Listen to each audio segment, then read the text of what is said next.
WIIFTV PM. WIIFTVP. Media's just for you and me. WIIFTVP. Media's just for you and me.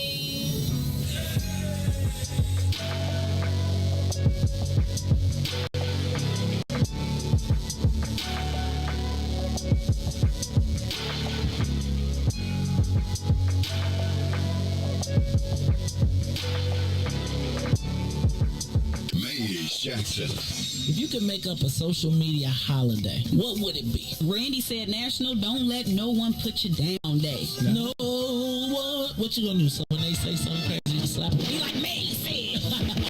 Randy said a Jukathon Day. Man, we're about 60 years old. I be done had a heart. You gotta get your heart rate up. Okay, not that far. All right, Mario said my favorite one. My friends and I do what we call National Call Off from Work Day. As a business owner, I don't. You don't like that, yeah? I don't like that. Because I'm the boss of this thing. We got Marcus Garvey Day from Remy too. Oh, Marcus Garvey Day. All right, what will we do on Marcus Garvey Day? Call off from work. I'm going to need you to go ahead and come in tomorrow. That would be great. Okay? Yeah, right. Every black holiday has something to do with calling off from work. You're cool. How about National Join a Positive Black Organization Day? Because I don't want to be recruited. I don't want to be recruited and the brothers be like, thank you. Thank you. How about National Tell White People the Truth Day? Tell them how you really feel. You can't handle the truth. Why don't we call that National Black People Get Locked Up Day? I'm going to tell them there's an African American man threatening my life. The most dangerous show in the morning.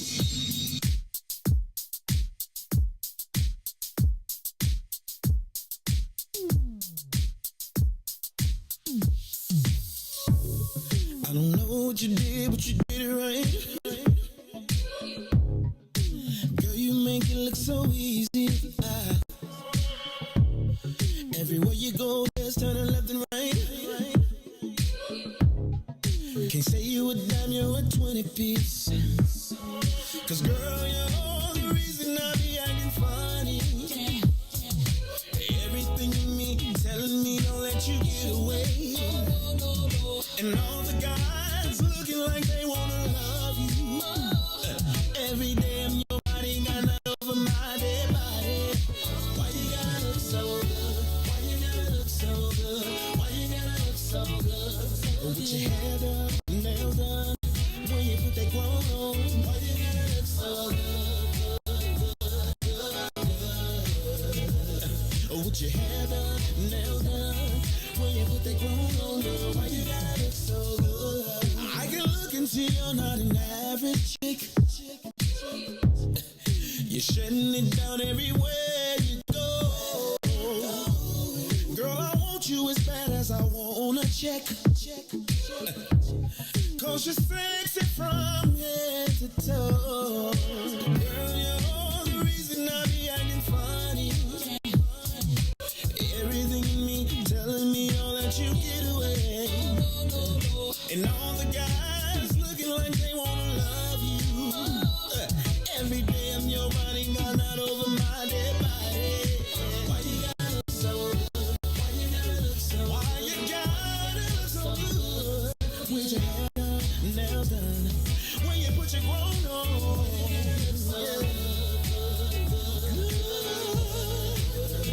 It's something about you when you put your clothes on.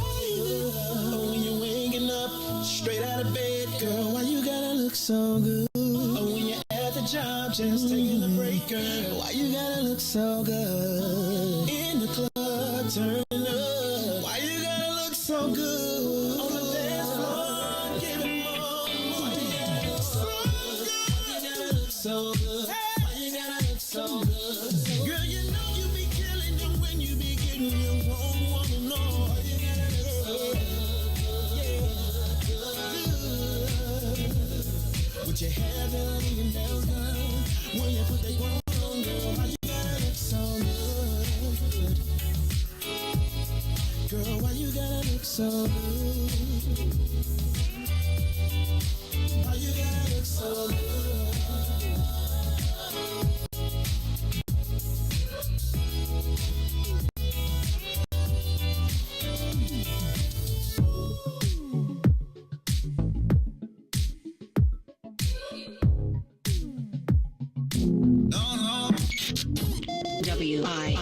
WIFTPM. Uh-oh, what's in it for the black people? You are listening to the most dangerous show. This is What's in It for the Black People Radio. Maze Jackson. Maze Jackson, the most vociferous advocate for black people in the world. For Ruthie Moore, for Todd Stroger, I am the host of the Maze Jackson Show, asking every single day, what's in it for the black people? And if you don't like it, you can still tell them Maze said, Mayor Lightfoot, man, we ain't accepting that. We ain't accepting that. Let's go. Yeah.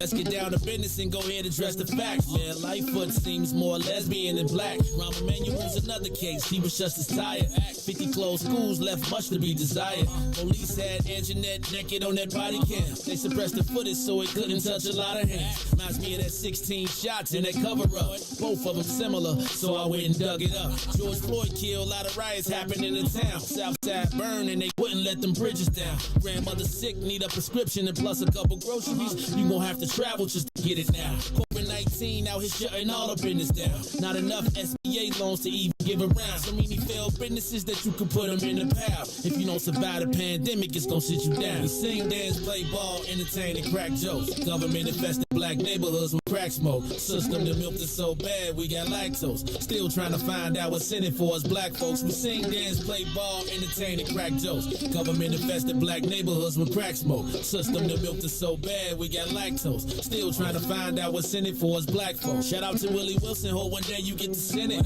We need some different players in the game to handle business. No, too many shady characters like Madigan and Blotto. But when you really break it down, it's typical Chicago. City full of gangsters, it's what the land was built on. Same streets with hood legends, DNA get spilled on. Carjackers out here lurking, trying to get they steal on. Looking for a block to put them Hellcat wheels on. Let us give bogus appraisals a red line. Car crackers out here getting minimal fair time. And I'm the seal carry, I stay with the pipe. But Illinois gun laws giving minimal rights. Stay up on the swivel, make sure I'm moving tight. Check all of my mirrors when I pull up to the light. Pick my homie up from out of town, man, he caught a flight. He was hella nervous, told him, shorty, this a way of life. We sing, dance, play ball, entertain, and crack jokes. Government infested black neighborhoods with crack smoke. System that milked us so bad, we got lactose. Still trying to find out what's in it for us black folks. We sing, dance, play ball, entertain, and crack jokes. Government infested black neighborhoods with crack smoke. System that milked us so bad, we got lactose. Still trying to find out what's in it for us black folks.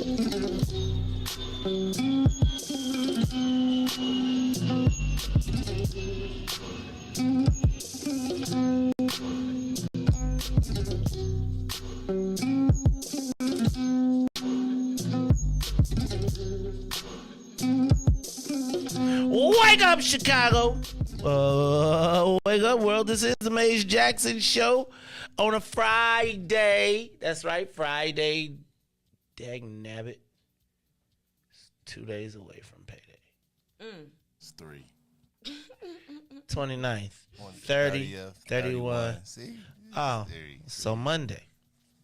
So I'm gonna be salty on Monday. Look, and you know I could look, and everybody like go ahead. Monday you'll be good. You know. Nah, see, look, Right, everybody.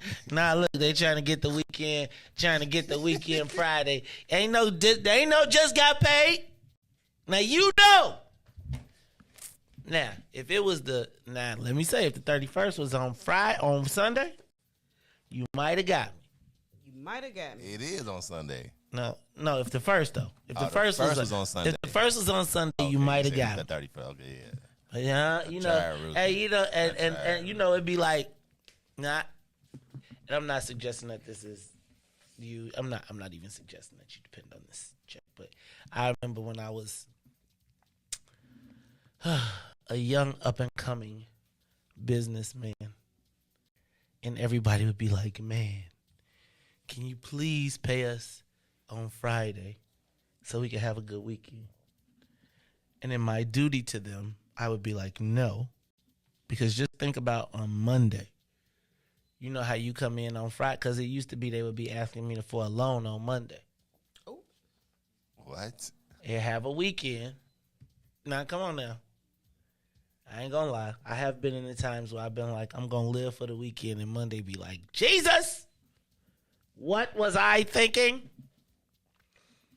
And then it would be, though, that I would wind up, I actually killed my own business because I had a whole interest collecting business.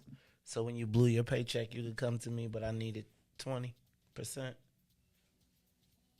And so I decided that in my service to the community, I would no longer be a payday loaner. And so I said that if you will get paid on your payday, no more weekend. I felt like giving a person a check on a Friday was doing them a disservice. So I stopped. And so Monday it is. I'm sorry, I just wanted to do that. Anyway, it's the Mace Jackson Show on a Friday. See, Friday just got paid. Reese, this is the whole premise of this song. Just got paid Friday night, right? On Friday night, you be ordering 1842. Wow, what? And on Monday, you be like, hand me that Jose Cuervo, please. Can I get a 211? Right.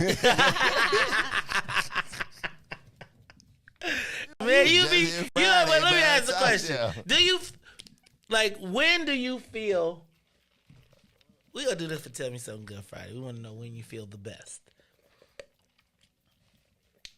Present circumstances. So for Tell Me Something Good Friday, present circumstances, where you are right now, what makes you, I told you, you can give me, I could have a car wash, a brand new haircut, and $500 in my pocket. You can't tell me nothing. Actually, you really can't tell me nothing with $20. With a fresh haircut, if I still smell like the barbershop too, oh, you can't tell me nothing. I'll be, and my car is clean, and don't let them have taken the time to really clean the rims. Oh, you ain't telling me nothing for at least till it rain. Oh my God. Anyway, it's the Mace Jackson Show. I'm your host, Mace Jackson, on a Friday. Gotta say what's up to my girl, Ruthie Moore. Ruthie. Friday. It's not that cold. What? I think if And you I'm put prepared. socks on, that would change your whole dynamic. Then you're gonna be talking about why you got on so many layers of No, socks. you got the white girl dress from like your ankles down. Right? It's like I'm telling you, like you gotta put some leather on your gym shoes. Some leather on You your you gotta, that's Ruthie. I'm telling you. It's fine right now, but don't worry. The air will come on. I got a jacket on the back. And I gotta talk about this Lollapalooza today. Yeah, we're gonna have some air conditioning on today. After the commercials I saw, after what I saw in the news yesterday, you gonna get this work today, Lala. Oh. Yeah, well, Lala getting this work today. I'm sorry. And they got 10-year contract? 10 years? I don't know if I'm all right with the mayor signing 10-year contracts and She gonna be gone. Well, I don't know if she gonna be gone because right now, who gonna beat her? Willie. Well, Willie Wilson said he gonna raise get a million voters. So we gonna talk about that. Wow. But look, that's Ruthie Moore. So Ruthie, how are you feeling on this Friday morning? You going to see your daddy this weekend? Yeah. And it's Friday, so I like Fridays. What you what y'all doing? What you gonna be doing with your daddy? Nothing. Dang, what y'all just be sitting around? That's the best thing is to just do nothing, just hang out. I don't know how to. It's hard for me to do that. I bet you, me too. So It's that's hard when I for me go to out there. That's my goal. Is to hang out. In the country. Hang Do it out. be like, I was gonna talk about you gonna do some hunting this weekend? You're so funny. I was gonna be like the hunter. You like a nature hunter. Like you taking it to the, you like back in the day, you like one day you're gonna be able to catch an animal with your bare hands. Like Ruthie gonna be out there That would be so disgusting. catching a rabbit. I couldn't do it. Got her by the ears. I couldn't do it. You like Ruthie? If I had to, possibly, but I ain't And you trying gonna grab the to rabbit. touch no wild animal. You gotta grab it by its ears and it's hopping and it's like, and you gotta be like, in just a minute, you are gonna be Hassenpfeffer. You just knock it on the head. But would you hold it though? Could you hold it and knock it on the head? If I had to survive. Do rabbits make noise? Yes. It's. I can't make a rabbit noise. But Rabbits make noise? Do They they? make sounds. Yes. Just Don't all animals make some type of. What sound do a goldfish make? Bluga? Hey, you in it? Hey, you in it, right, Ruthie? Tell him. What's wrong with you? All right. Flop, flop. All right, so I don't even got no Is it- goldfish because I wouldn't want to take them out the tank to have to clean it. I ain't got any time to be doing all Gotta that. switch it. I was watching a show You don't touch yesterday. them. No, but you don't have to change. You don't have to change the water for a goldfish. I don't think because they not filtered. See, that ain't even right. Or no, I'm just. But You I ain't think even so. right. But like I usually buy, like I have fish, but I usually buy the one with the little tank filter. But yeah, but like not all fish you have to like constantly change the water. I think you So I was watching this show last night, and somebody said your house smelled like an aquarium. And if you know people who don't clean their tanks, it does stink. And you like goldfish can't have your joint stinking. The worst though is when you come home. You ever came home and your fish dead? Yep. No. When you, after you change the water, I used to kill them every time I changed the water. Yeah, that's because you got to. I didn't have enough time. Yeah, It'd be like it's too long. I'd be like, you want me to wait? That water look clear enough to me. Get in there. Yeah. Come back from the show. And that's the reason why when I buy like betta fish that requires a filter at all times. So like so this all you do is like you put a little thing in there and it catch all the dirt and then you just change it like once, twice. You know what I'm saying? Like a month. What's the biggest fish tank you ever had? I don't know what the one I got now, but it's probably like it's like this big right now. Yeah, so Brees, your hands out. Bring it up. It's probably like this big. Okay, like so you got about like a 35. Yeah. You got about 35 that one gallons. is. Yeah, like I got that one, but yeah, and that requires 2 filters. And then I buy this other little fish that actually cleans your fish tank, like so it walks around. So yeah, little sucker thing, and then be eating up all the boo boo and then turning get into all that. So yeah, see. Hey Riis, I had during college we used to have like in the frat house the thing was for the players to have a fish tank. And I remember one day he got turned off and so everybody fish got froze to death. But we had the coldest fish ever. Like literally. Like I used to literally. I used to have snakeheads. And then snakeheads, we used to buy baby mice and on Friday night drop them in the tank, like the ones with no skin and nothing, and drop them in the tank and watch the snakehead eat them. And it would be like entertainment, and then we would gross people out. And then like the Oscar, man, the fish tank used to be like the players used to have fish tanks back in the day. Okay. They used to be like fish tanks and water beds. Fish tanks and water beds, and both of them was a mess because the water bed was just. It's like it sounded good, but it really didn't ever work out the way it was supposed to. You'd be like, just get on the floor. Anyway, it's the Maze Jackson shit. Please don't encourage it. Does anybody still have a waterbed? Do they even sell waterbeds anymore? Whoever thought that was a good idea? I know it sounded good. Now they sell sleep numbers. Anyway, it's the Maze Jackson Show. Let me say what's up to my man, DJ Riis the Ruler. DJ Riis the Ruler on the ones and twos. How you feeling today, dog? Blessed by the best. You already know the rest. How you doing now? Hey, man, I'm good, man. I'm good. So it's like it's Friday. I'm feeling real good. Got some things in order, trying to get a couple more things up on the way. So let's do this. Let's get the soul plane up to 60,000 feet. Let's get it up and away. Take a look down at Grant Park. Man. Grant Park, a.k.a. Hamsterdam. And if you don't know, you know who Amsterdam is, Ruthie? You ain't watched The Wire? Not to know who Amsterdam is. Oh, Jesus. Anybody who watches The Wire, Amsterdam is cracking in Grant Park this weekend. It was an open-air drug market where they made drugs legal in Baltimore back in the day to prevent the crime, and they just contained it all in one area. Well, let me just tell you, Lollapalooza weekend is here. It is... what did I say it was? Sex, drugs, and monkeypox, drugs, and rock and roll. Lollapalooza weekend. But before I do my bad thing, before I really dig in on Lollapalooza this weekend, I do want to say congratulations to Cousin Juan, who. One of the main reasons I don't go as hard is because I'm excited that our sister has a piece of that, and with them apparently having a 10-year deal, I want to make sure that she's part of that 10-year deal, right? Like, don't be trying to use us to get the deal and then be like, okay, well, we're now gonna hire somebody else to do the colored talent. Nope, we want Juan to get a 10-year deal just like Perry got a 10-year deal. And I hope to see very shortly some 10-year deals for black folks. Straight up. At Lolla. So I want to see Crando Beats. I want to see everybody working. I want to see Ernie Green. I want to see every black sound tech. They got how many stages? I want to see every bit of sound equipment owned by black people working for 10 years. I want black people to be rejoicing like, come on, white people. You know, like when I'm through with forget the challenge. I'm through. I'm backsliding. You know how you used to go to church, you be good for a week, you get saved on Sunday. By Friday, you be like, F this stuff, man. Pass me a bottle. I don't think you can say I'm backsliding. No. I am backsliding. I'm white sliding. I'm just saying, man. Do I got to raise my hand up when I walk around and be like, I'm going to look, I am the new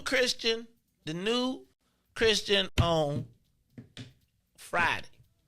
So let me tell you ever been saved and you got saved on a Sunday and then you make it be Monday, Tuesday, Wednesday, Thursday, then it be Friday. Your friends call you be like, dang, do I got to be saved on Friday? Y'all going, well? Yeah, you got to be saved on Friday. Yeah, but you be like, God forgive me on Sunday if I do this tonight. Then on Friday you slide. Then you wake up and Saturday you go to the barbecue. Right? I'm saying I'm getting all this in before the Saints come on. Then you go to the barbecue because we got the sinners right now. And you know you be at the barbecue, you mess around, you hang out. Then Sunday morning, you be back down at the altar like, Lord, the Lord forgives. Riis, I'm back. I'm white sliding, man. Man, do you know how much this would cost me?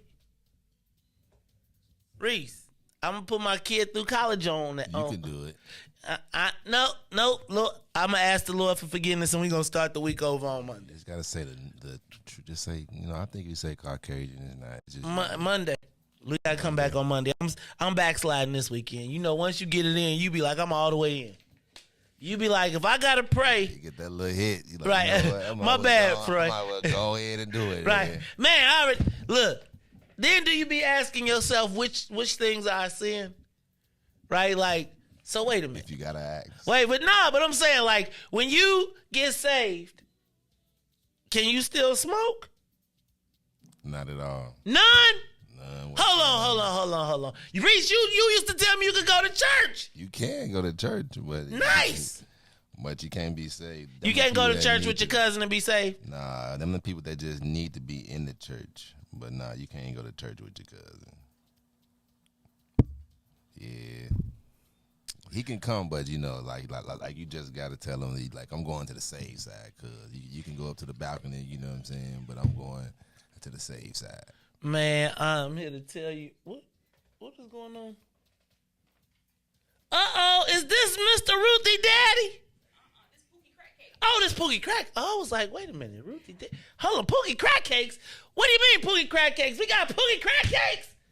Come on in, man. Come on in here and tell me what you got. Oh, man. Now, hold on. Come on, stand over here. And then we're going to take this down, but there go the question. Because you know how I fit. Now, did y'all warn them? Because if this is a group gift, I don't want it.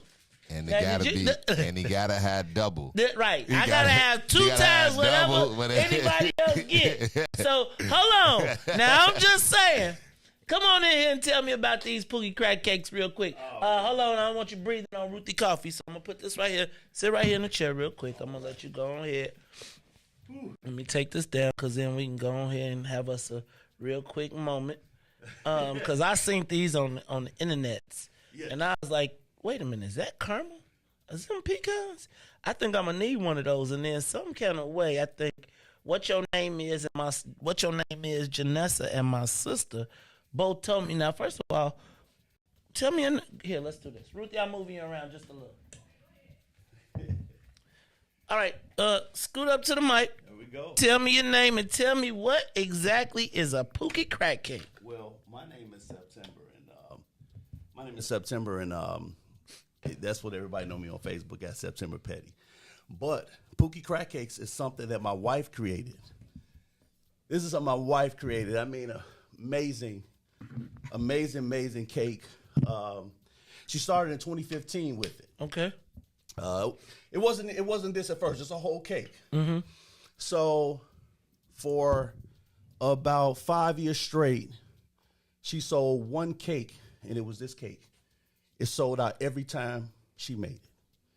So it wasn't until about maybe 2020 that she started making other ones. Mm-hmm. So she started making everything from scratch. The caramel cake, She has a caramel cake that you've seen that you you and your family they've talked about. But this butter pecan praline is her masterpiece that I would call. Butter pecan praline. Yes. Crack cake. This look like it's addictive. It is. So now tell me what it is and tell me where I can get it. Well, first, it is really what it says. What it says. It seems like it's got caramel on here. It's got a little some bit. pecan. It's a lot. Pecans. It's a lot, but it's super moist. It's probably one of the moist cakes out here. It's not just a pretty looking cake or anything like that. It tastes good. It's sold at Jerk 48 right now. Man, okay. I just see Dr. Audrey said they got them at Jerk 48. Okay. Another restaurant is Jerk Kitchen and JoJo's Lemonade out in Chicago Heights. Okay. And it's also, we have a street team. So we have a team of guys that go out to different businesses and, if people want to just order it because it's not in stores yet, but it will be soon. But it's not in stores right now as far as our own store. Okay. You trying to open up a retail location or you trying to get it distributed into other stores? Just retail location. We're going to have our own. Oh, you're going to have your own Pookie Crack Cake. Absolutely. All right, now where you trying? On South Side, West Side, where you going to put it?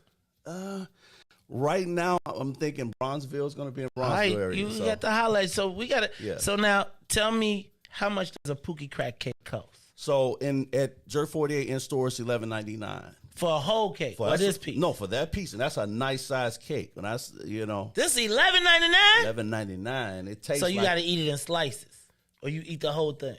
You know at what? One time. So see, look, man. What I tell people is this: you can eat that, you can share it, or it's for one greedy person. So if you're a greedy person, I'm and greedy. you're like, I got to have my cake. Now, this is the one you were sold with the cup of coffee. So a lot of people eat this with coffee in the morning, but for those people who love butter pecans and praline and that ooey gooey flavor and all that good stuff, then you eat it whenever. But we got more cakes. Now, what Strawberry kind of lemonade. Strawberry lemonade. Yes, that's man. Look, people go crazy. The kids go crazy over strawberry lemonade. It's the videos on the Pookie Crack Cakes page on Facebook. So what now? How do I get now? Where do I find more information about Pookie Crack Cakes? Well, you can actually go to Pookie Crack Cakes on Facebook, on IG, on Twitter. Now, do you deliver? Is it the only way I can go is if I go to the jerk places, or the street team can come and bring me? They can come and bring you some cakes. That's what I was trying to get them to do, but I know that you've been kind of busy, so wasn't able to kind of get it done that way. But I wanted them to bring it, but I said, you know what? I'm going to bring it myself. I'm going to get up in the morning and bring it myself. That's what you do. But let me tell you what. You got to bring some of these up to Obsidian because we got to – man, you know what? I'm going to call you a little bit later because I actually think this might be a good thing for our Black People First meetings. We're always looking for an opportunity to support people. Yes, but I'm telling y'all, if y'all come and I had these cakes, y'all getting a slice. You're not getting a whole cake. I'm slicing. This bad boy is getting sliced. And I think I can get probably like 10 slices out of there. So don't be thinking 1, 2, 3. Hey man, you gonna be slicing them down? I'll slice it down. But look, this is what I am gonna say. I saw this cake on the internet. My sister tagged me in a Instagram. In a Facebook photo because she knows that I love caramel, I love cake, and I love pecans. And she was like, you got to have one. Now, my sister and I, she know we go real hard. So this is what I'm going to do. I'm not going to eat this yet. I'm going to eat this weekend, and then I'm going to come back on Monday, and I'm going to review it.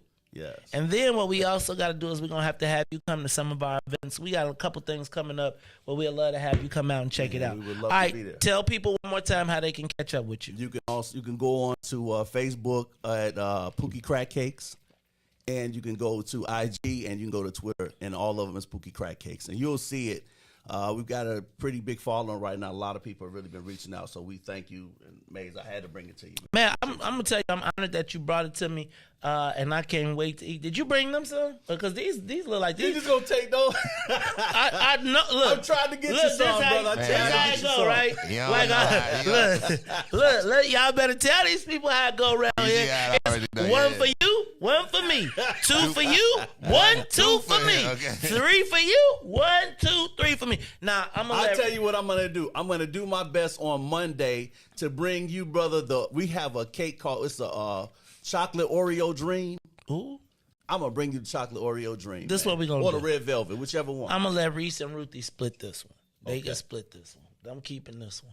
But I'm going to let Riis and Ruthie split this one. I want to tell you thank you for stopping by this morning, getting up so early with us this morning. Wait, while I got you, let me say what's up to everybody from WBGX. In case you're wondering what's going on 1570 AM, we have, tell me your name one more time. My name is September on Facebook. My name is Doug, but everybody call me September. Doug, September or Doug. September on Facebook from Pookie Crack Cakes. He is here celebrating his wife's creation. Hey, man, and I got to tell you, I think it's so dope that you are out here supporting your wife in her endeavors and pushing it forward and being a salesman, and we want to support that too. So look, y'all grab a Pookie Crack Cake, whether it's at one of the jerk restaurants or you hit the street team up. Now, we hope that one day, I want y'all to, and when you do it, I want you to tell them you heard it on the Maze Jackson show so we can get them to come back and maybe get us an ad buy. Also, y'all, you know, did you ever heard about my cousin? Who's your cousin? What's your cousin's name? His name is Cannabis. And so you want to talk about that? Okay. I do. So listen, that's what the strawberry lemonade. Listen, we talk about this on Facebook all the time. I got weed smokers that call at 2-3 o'clock in the morning on our phone line, or they inbox me talking about, hey man, can I get one of them strawberry lemonades? Man, I need that caramel cake, or man, that Oreo, I gotta have it. Man, they go crazy. It's unbelievable. I'm telling you, you could probably even make them go crazier. We'll talk about it at a different time. Look, y'all, this is the Maze Jackson Show. I got to say shout out to my man September and Pookie Crack Cakes. Y'all follow them on social media. Go grab them and have the street team come by and get you some. I'm a little offended that I got to share this with Ruthie and Riis, but I am because they get up every morning. Yeah. Shout out to my sister Tennille. For tagging me in the video. Shout out to Janessa Martin, Robin Patrice, what your name is, all of them different aliases for making the connect. And shout out for Ruthie for playing it off and not letting me know that I was about to have cake for breakfast. I'm going to tell you what I need is some vanilla ice cream. Yes, you do. Some vanilla bean. Oh, man, it'd be great. I'm going to put me some Jennies on this. All right, man. You know what I'm going to do? I actually think I might make my own ice cream this weekend and cut up a piece of this and throw it in there and then freeze it and make it good. Y'all ain't ready for me though, cause see, my cousin be coming up with all type of concoctions. My cousin's having thought processes about what he gonna do with this. All right, September, thank you, my brother. I appreciate you, man. Come on by. Y'all grab y'all Pookie Crack Cake and make sure y'all say you heard it on the Maze Jackson Show. Look, y'all, we're gonna take a quick break and we're gonna be back after these messages. We're gonna welcome the Saints from WBGX and do our whole thing. It is the Maze Jackson Show. We'll be back after these messages. The Maze Jackson Show will be back after this break. Maze Jackson. Tune in to the Maze Jackson Show every day, Monday through Friday from 6 to 9 a.m., where you can catch us on YouTube, Twitter, Twitch, and Facebook Live. Plus, from 6:30 to 8, you can get us on WBGX 1570 AM. That's right, it's the Maze Jackson Show, where every single day we ask the question, what's in it for the black people? And if you don't like it, you can still tell them, Maze said. We out of here. Peace. Hey, Chicagoland, all roads lead to Solo Beauty Supply, the largest black-owned beauty supply in Chicago. We carry a large selection of natural hair care products, plus much more. So come see us at one of our two locations, located at 9011 South Ashland or 8158 South Cottage Grove. Our inventory is growing, and with your support, Solo Beauty will continue to be a source of pride in our community.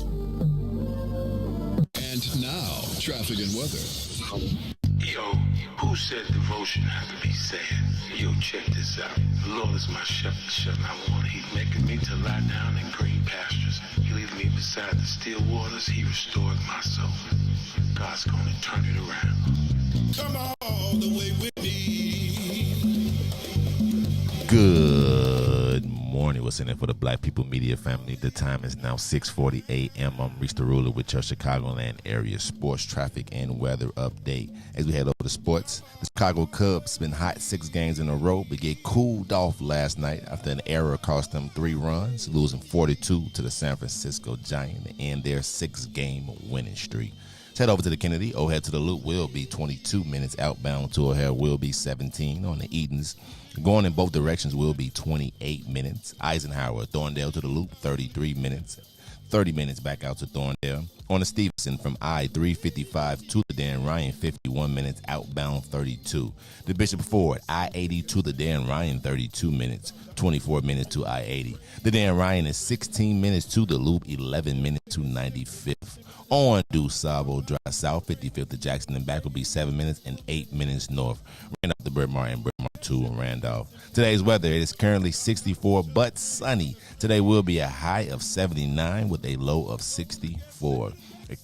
I'm Reese the Ruler. Happy Friday here on The Maze Jackson Show. Back to glory. Oh yeah. Oh yeah. Oh yeah.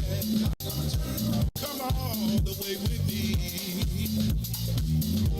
Don't leave me now. Come all the way with me. Please.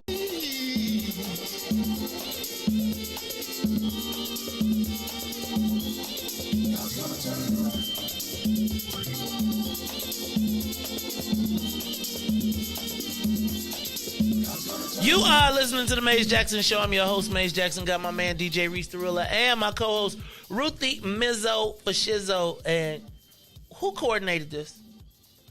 First of all, you can't bring no crack cake up in here looking like it's a loaf, a crack loaf, like a loaf of crack cake, and then talk about I gotta share it, right? Now, who coordinated this? Who?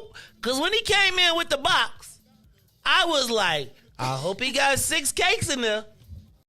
4. It's a group gift, a house gift. So you just ruined it. You can't. It's not a house gift. You can't say that. That's not for one person. No way. Yes, it is. No way. That's for one person. You see, I have that thing that's at least a pound or 2. That's for his whole I'm weekend. gonna tell you what. That's at least a pound. So he Let me cut tell it in you. sections, how he gonna Remember eat it. I This told one- you that this time one I gonna got be for the first time Carrie was just ultra mad at me? Yeah, because was the time I kept slicing the cake in little bitty slices. The problem with you can't slice this one super slice because it's got pecans on it. So the pecans don't just, sometimes you gotta cut the pecan.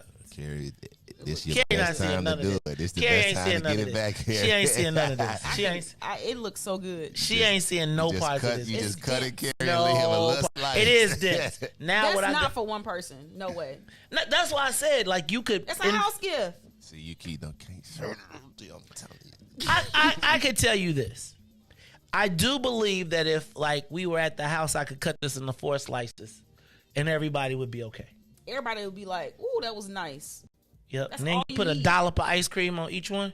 And then don't forget to scoop the caramel out. No, I'm not giving them that. Who, They that's don't for get you? that. I heat this up, and then when they sitting there eating theirs up, and they thought they had it the best, then I come out with mine, and then I had poured because I heated it up a little bit. Like I cut this, then I lay my slice down, and I put the ice cream on top, and then I melt this, and then I pour it on like a topping. Oh. And then they be like, "What you get, monkey?" Well, yours don't look like ours. Right. I'm gonna tell you. So, man, Pookie crack cake. See, this is what I imagined with the morning show. That people would be like, ding, ding, ding, ding, ding. Hey, have a cake. No, I don't just work like that, bro. I thought they would be like, ding, ding, ding, ding, ding. Hey, man, we want to bring you breakfast. Ding, ding, ding, ding, ding. Hey, man. I thought all the black businesses would be like, but alas, black in America. Be your own people. Shout out to. I mean, people ain't up this early. But you see, he got up. He said, I'm going to get up. I'm going to tell y'all. Just call I want to see Pookie Crack Cake take a jump this weekend just for stopping in. So they got to be like, man, we got to advertise this some more. See, this was barter. But he did get like if it was me for real, I'd have been like, why, thank you. But you know me, I'm Mr. Welcome to the house. Come on in. Sit on down. Do a commercial. Because I love black people, right? I mean, and you like cake. But I got to split it. Y'all know I'm taking this out y'all check, right? You know what? I don't even like cake. Right, that is funny. Reese don't even like cake. Look, I was like, hey, man, he said 11. This is an hour. This right here is an hour for one of y'all. Hey, Ruth, tell him to take it off your radio check. Hey, Ruthie, tell him to take it from your radio check. Right. I have it all. So you can have all radio check. I pay you in cake. I'll donate it back. Cake. Okay. All right, y'all. Shout out. Let me say what's up to the Saints from WBGX who are tuning in every day, Monday through Friday from 6:30 to 8 on WBGX 1570 AM. Definitely want to say what's up to the Saints. Thank you very much. We appreciate you being here. Then I got to say what's up to the Sinners who join us every day. Get here early and stay late. They get here at 6 and they stay till 9.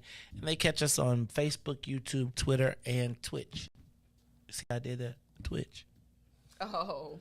Also, can I ask y'all to, if you are tuned in and you have not been getting your notifications, to go back to my page and sign up for the notifications for the Maze Jackson Show.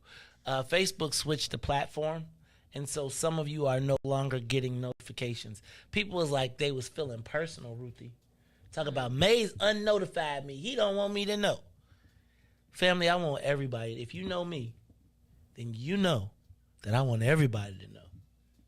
So please tell your friends, tell your family. Please sign up for notifications. Also, take a moment and share the broadcast. Share the broadcast. Take a moment and share the broadcast. We only grow with your aid and assistance. So please help us grow if you appreciate the things that we are talking about. You see there's a bus driver shortage at CPS again. So they didn't get the kids to school last year. Now they can't figure it out again this year. They was like, so parents, we don't know what to tell you, but school start in 2 weeks and you better figure it out. 3 weeks. 22nd school starts, August 22nd for CPS. That's some suburban action. Man, I remember when the city kids used to come back in city kids used to come back like September 15th. It was always the day after of the Labor Day. It was that Memorial Day, that Monday. No, Labor Day. Yeah, I was going to say Labor Day. It's always that Tuesday. So, because like Labor Day was Monday. Y'all back. And we used to, I know. Back when I went to school, it was September. We tried August one year, but we went right back to September. But I actually prefer August because, then we got out earlier in June. Like, because even though we started in September, we didn't get out to like June 20-something, while the suburban kids been out since like May. You know what I'm saying? So. Man, I remember that. I used to hate going back in August, but I sure loved being out in May. I loved the time between, because the city kids didn't get out to like June 15th or something crazy. We was like, man, we done been to vacation and back, and man, we at summer camp. Y'all just getting out? Yeah. So, no drivers. Illinois, did y'all know that Illinois has the most Muslims per capita in the country? They say that the model for the Muslim population in the country is right here in Illinois. Really? We're going to talk about this a little bit more in depth. Can I read something to you? Real quick, will y'all be offended if I read this? And coinciding, the headline to the story is Illinois Muslims optimistic after report shows they're among the country's most diverse and fastest growing faith communities. Last line of the article, and we're going to talk about it, is, my hope is that this report serves as a foundation for the leaders in our state to drive data-driven and thoughtful policy making, while also encouraging our business leaders the need to broaden the lens through which they view their diversity, equity, and inclusion efforts, which are often myopic and focused on one or a few diversity dimensions, Ahmed said. The Muslim community brings a unique and diverse perspective that can strengthen the fabric of the communities and businesses in our state. Did y'all hear that? Another person jumping in the pool.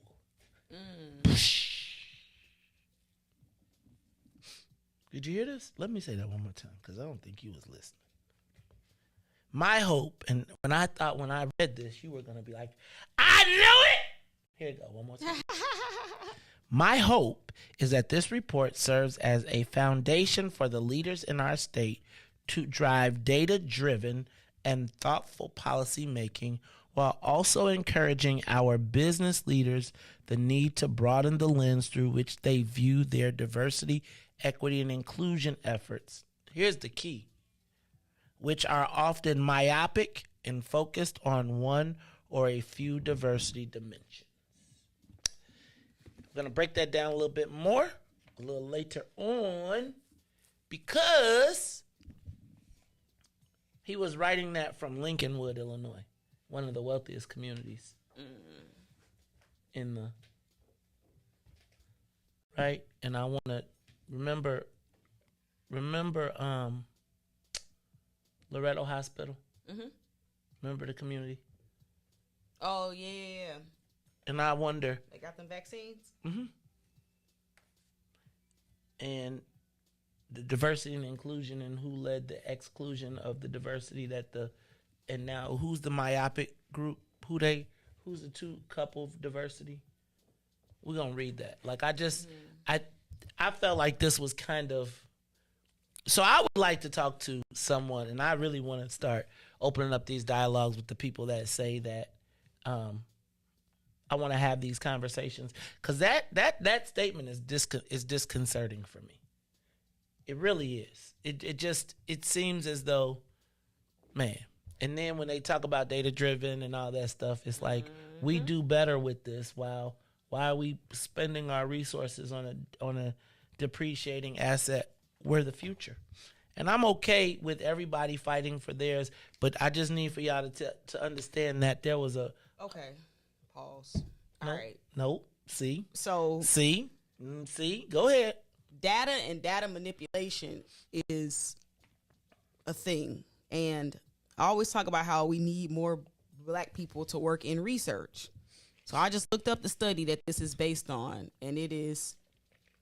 This report presents an empirical assessment of the strengths and struggles of the Illinois Muslim community based on nearly 1,800 completed surveys collected from October 15th, 2021 to January 31st, 2022. So,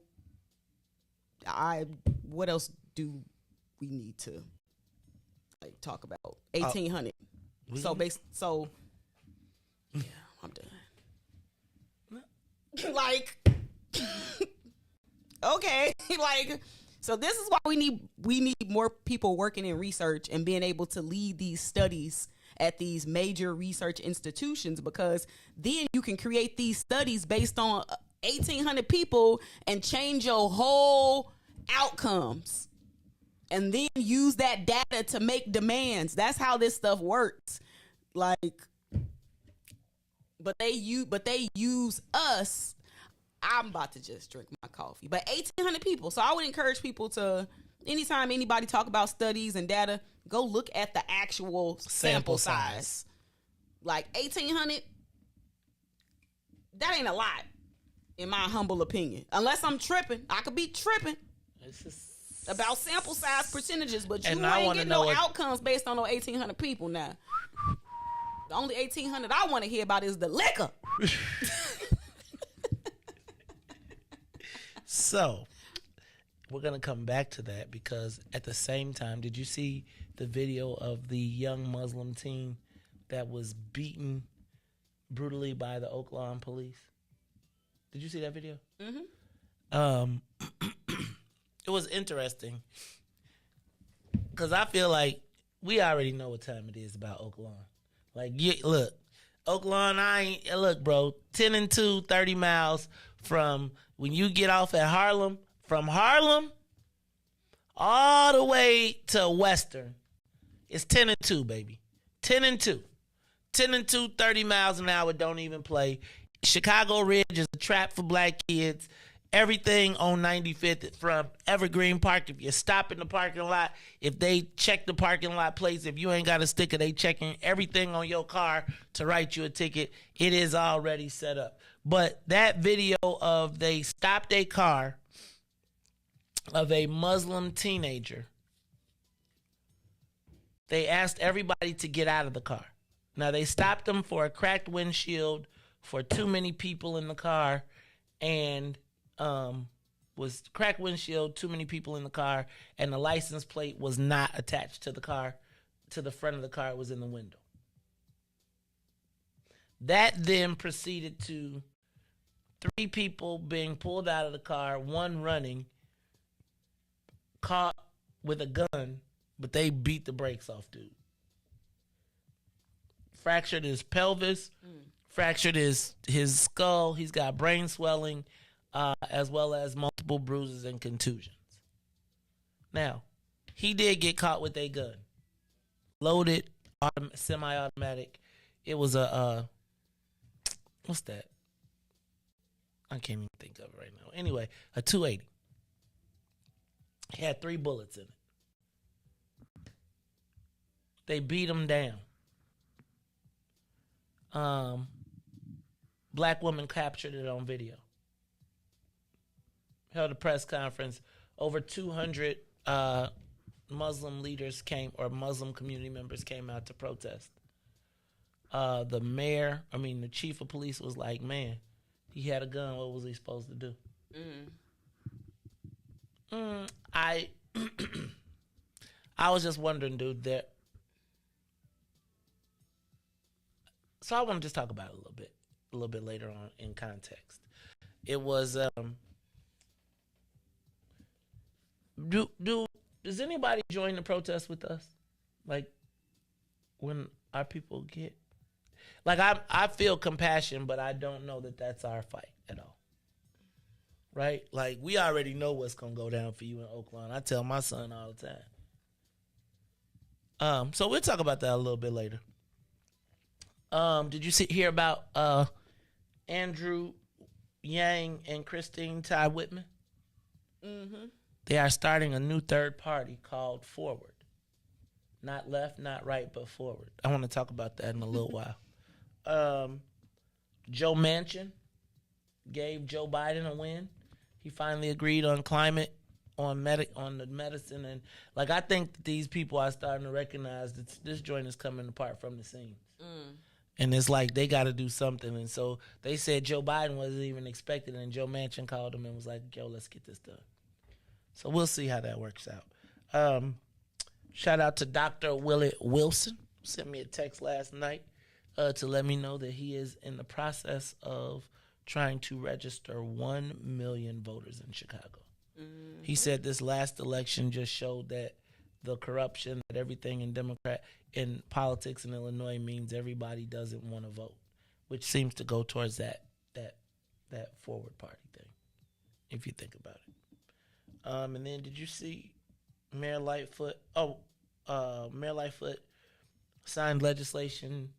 Well, I call it ghost legislation, because she signed an executive order to prevent Chicago law enforcement or agencies from being able to share any information with law enforcement agencies from outside the state that are pursuing women who have had abortions outside of the state. Now, my thing is, there's no laws. So she's like preempting it by saying that she said she was issuing a warning to any other states that thought about prosecuting women who come here, that there's an executive order on the books that does not allow our law enforcement. It's sort of like sanctuary, the sanctuary law, etc. Do we think that's going to happen? Like, do we think, like, is that? Yeah. I mean, I think that that's the next step. Like, you see, it was illegal. It's legal. It's basically just legal maneuvers. Who can out legal maneuver who? But that's kind of challenging when it's like the issue is like this, which like abortion, because it's so, but just legal maneuvers. That's how I see it. I feel this is ghost legislation. Like, it's just one of those things where it allows. We stood up to the people that didn't come here yet. Well, I think ghost legislation is better than ghost rhetoric. But it is ghost rhetoric because shit ain't legislation. It's executive order. Yeah, but it's like, I just call them legal maneuvers for lack of a better term, because it's like, it's just setting it up just in case. Okay. Well, I think this. I think that they trying to win the DNC. Well, they you talk about speaking of winning the DNC, they got to win the DPI because this is the big weekend. Robin Kelly, first black woman, chair of the Democratic Party, and guess what, Ruthie? We gonna break this down. So, people have been calling me all week saying, "Hey, man, it's crazy that the Democratic Party is trying to take down a black woman." And I was kind of like, "Did you call me about this? Where were you? Where you been at?" So I'm gonna break down the race for the Democratic Party, the chairman of the Democratic Party of Illinois, which pits Lisa Hernandez versus Robin Kelly.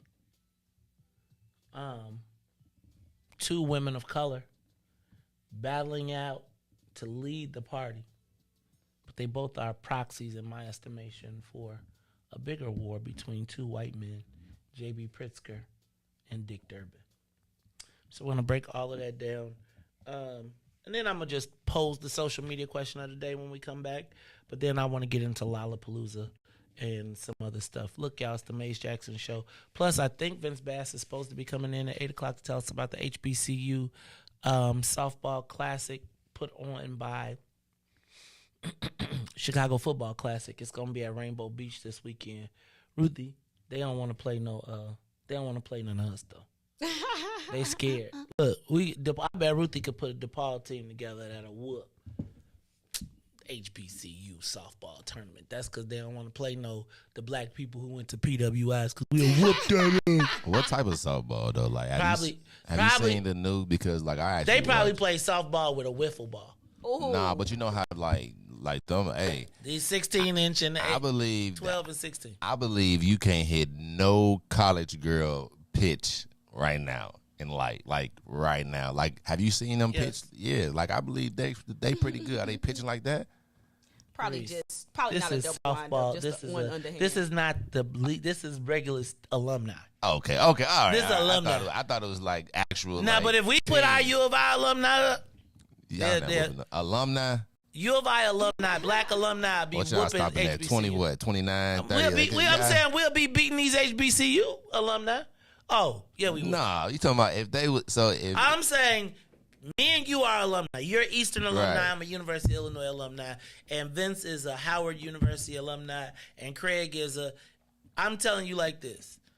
If there was a softball tournament between the alumni of HBCUs versus the black alumni who went to predominantly white state institutions, if you put a softball team together from Western, Eastern, Southern, Northern, Illinois State, U of I, right? We'll whoop.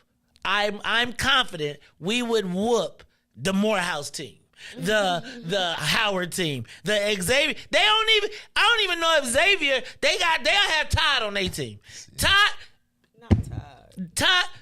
would be the captain of the Xavier team. He'd be the coach, so you know they good. He ain't playing. He the coach for sure.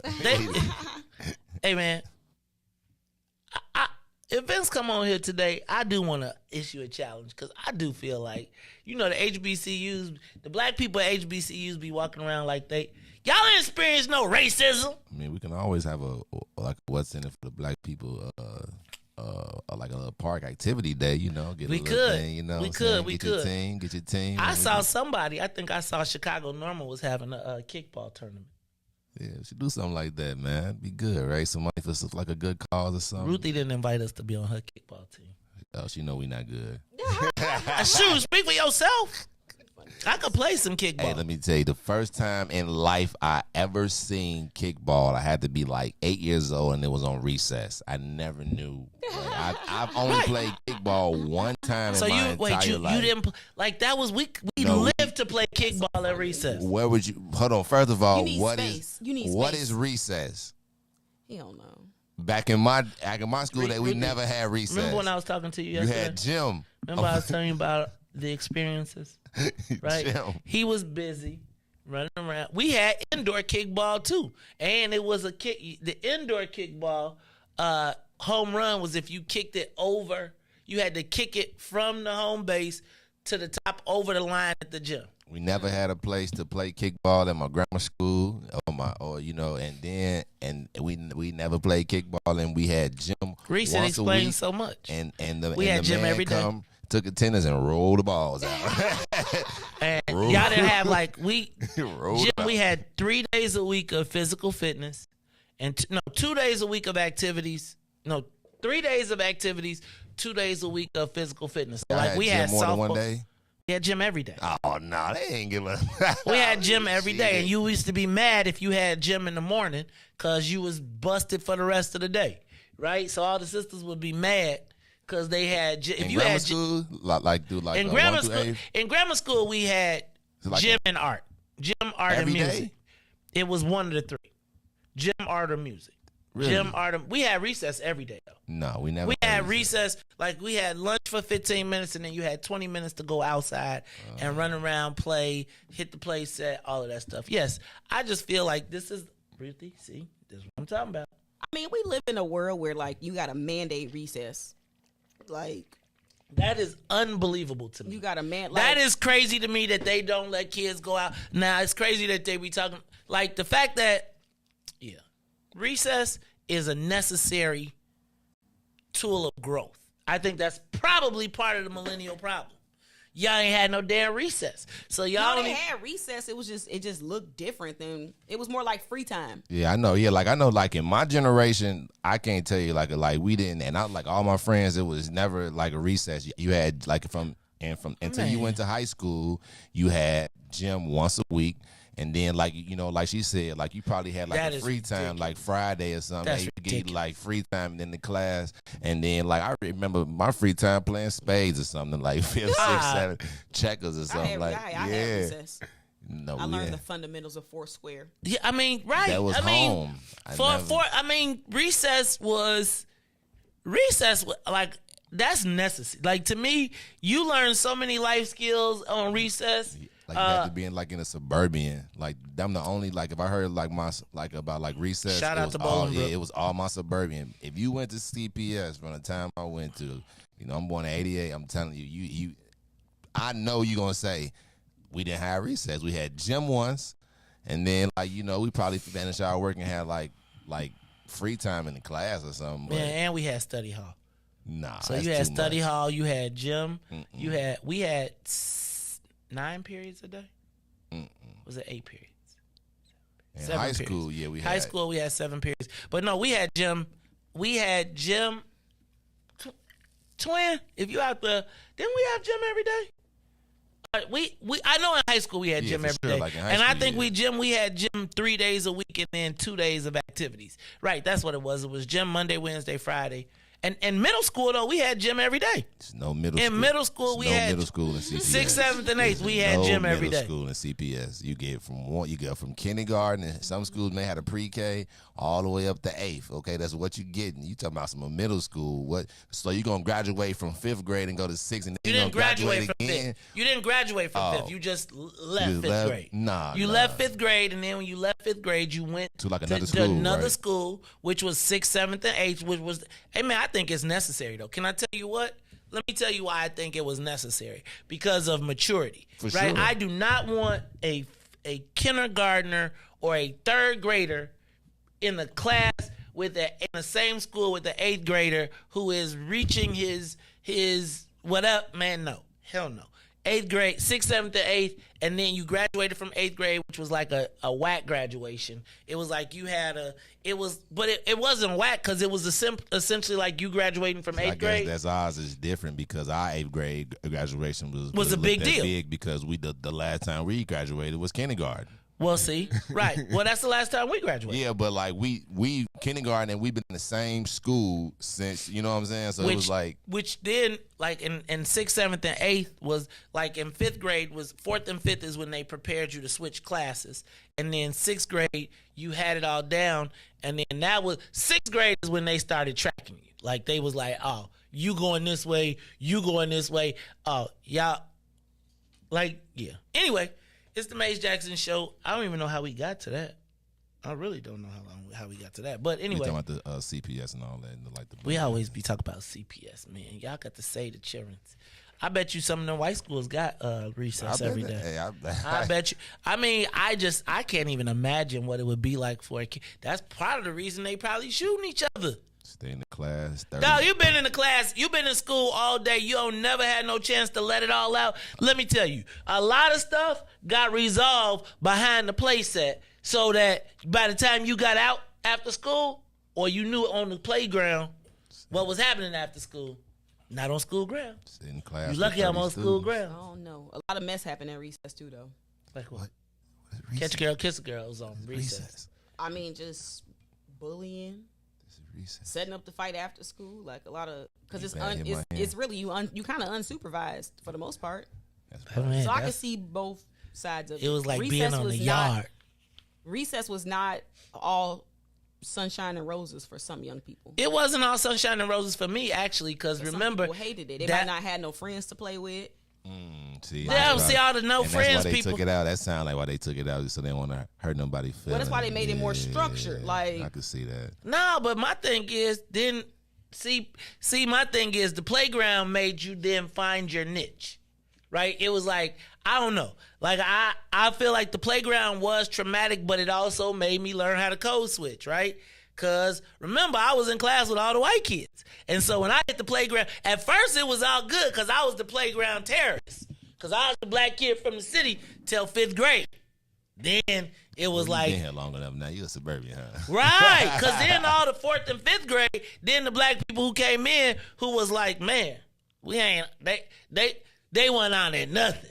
Right? They was like, oh, no. Oh, you the top dog? Oh, I'm on that. Right? And then it's like, you be with the white people all day. So you get the playground and the white people would go play white games. And that's how I learned how to play kickball. But anyway, because I couldn't play basketball. So I wound up playing kickball. And then I got good at kickball. So then I was cool with, but I feel like these are things that you have to figure out.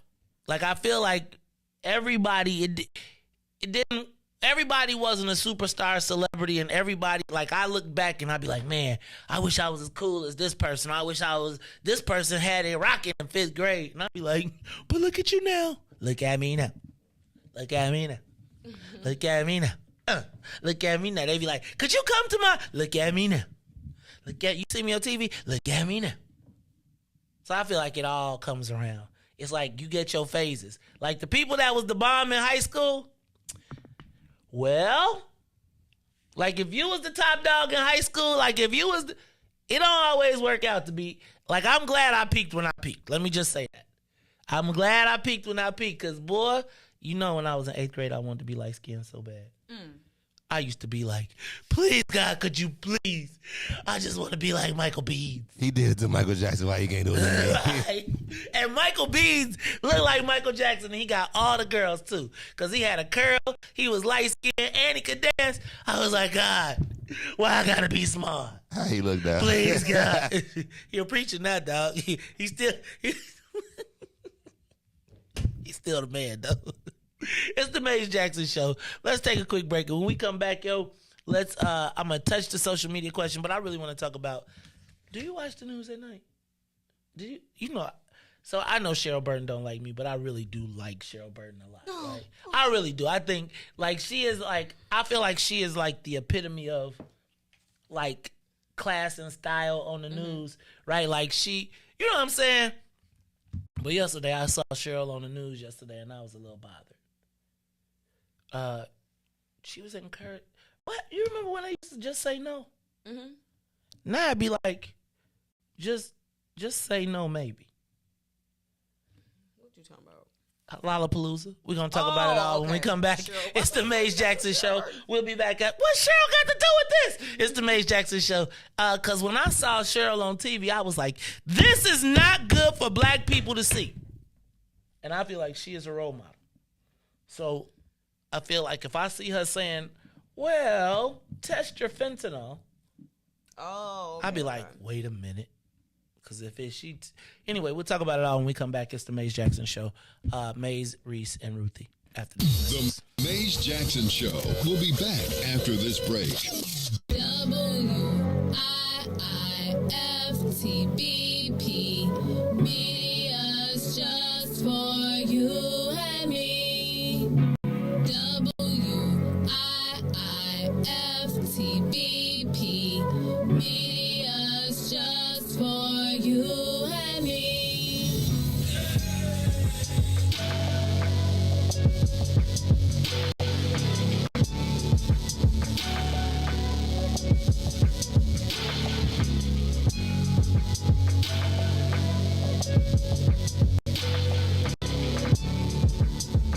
Maze Jackson.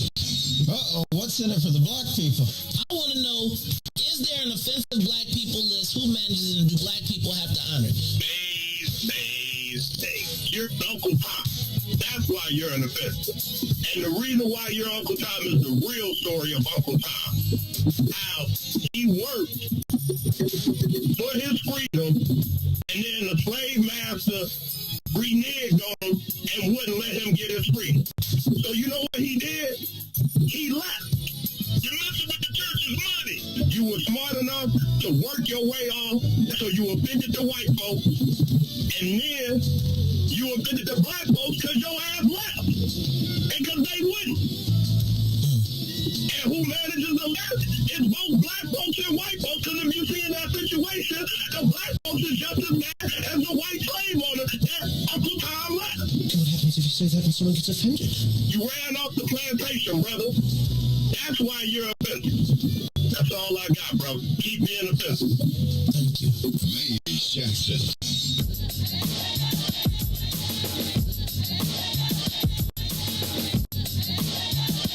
I'm feeling good, y'all. Smiling more every day. Closer to my dreams. Hey, guapole, the food tastes better. I stopped smoking squares. Healing from the inside out, making repairs. I forgave some people.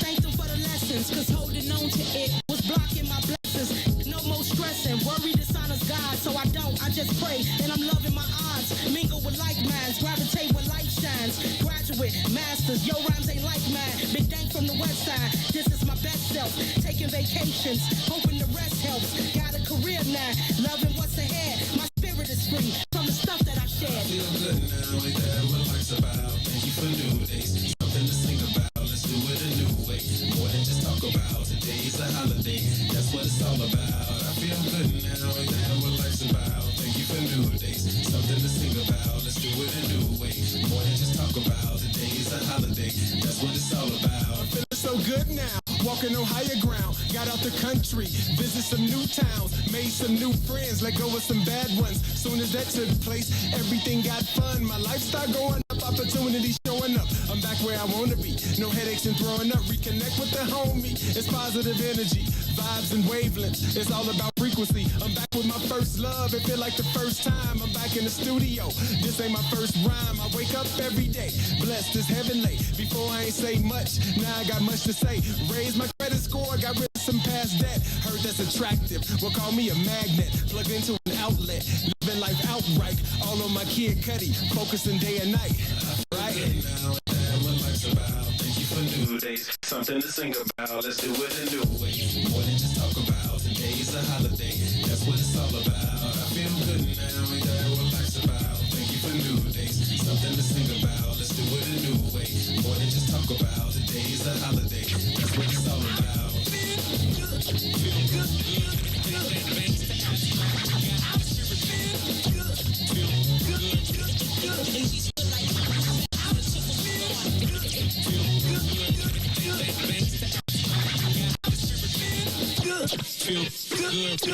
See, mind state gets busy. That's the cardinal rule. Back to the Maze Maze Jackson Show. You are listening to the most dangerous show. This is What's in It for the Black People Radio. Maze Jackson. Maze Jackson, the most vociferous advocate for black people in the world.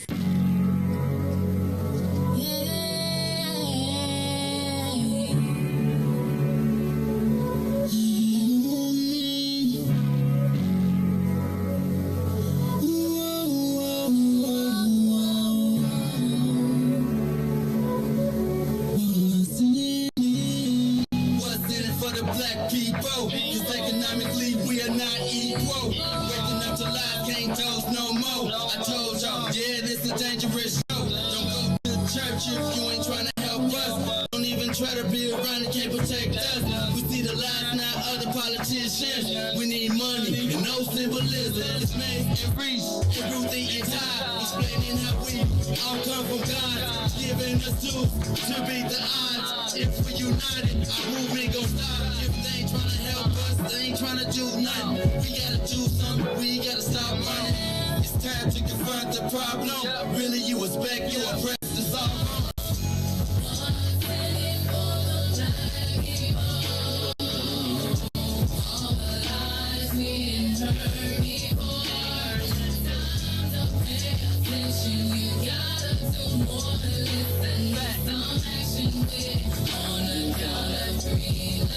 Wake up, Chicago. Wake up, world. Wake up, Riis. Wake up, Ruthie. You woke? Remember we used to be like woke. We thought we were fresh. We be woke. Then when the old people start then, did you watch Bill Burr? Mm-mm. When he was like, some black person messed up woke, was at a party with white people and left out and slipped up and said, all right, y'all, stay woke. Woke! And it became what it became. He actually, you know what, I really enjoy Bill Burr because there's this group of comedians that has really come against like all of the wokeness and the cancel culture, and they just like cancel me then, mama. Mm-hmm. And you should watch his special. When I caught up on Bill Burr for real, and it really was when he was on Saturday Night Live and he was talking about the purple hair, green ladies, and like their whole, it was just hilarious. And to hear their own guy talking about them, mm-hmm. It was just, say that, because I'll get in trouble for it. You gotta go, she gotta go home to him. But actually, though, he was with a sister, and then they blew it off of me. It's like, dang. I was gonna talk. So let me run through my Lollapalooza bullet points. First of all, shout out to, I don't know if y'all saw, but they Perry, what's his name, who runs Lollapalooza. He is saying that the mayor gave him a 10-year deal, so they'll be doing Lollapalooza now. The mayor hasn't announced it yet because he was probably somewhere, getting nice and was like, I don't really care about none of these politics. I'm about to make $1 billion this weekend. Right here. Well, I'm about to make $350 million. And then I'm going to do that times 10. So I'm about to make $3 billion about Chicago, about this mug. I'm out of here. Ruthie, I am beyond the hate of Lollapalooza. It is now a Chicago institution. Can we agree? And if they got a 10-year deal, then they are officially,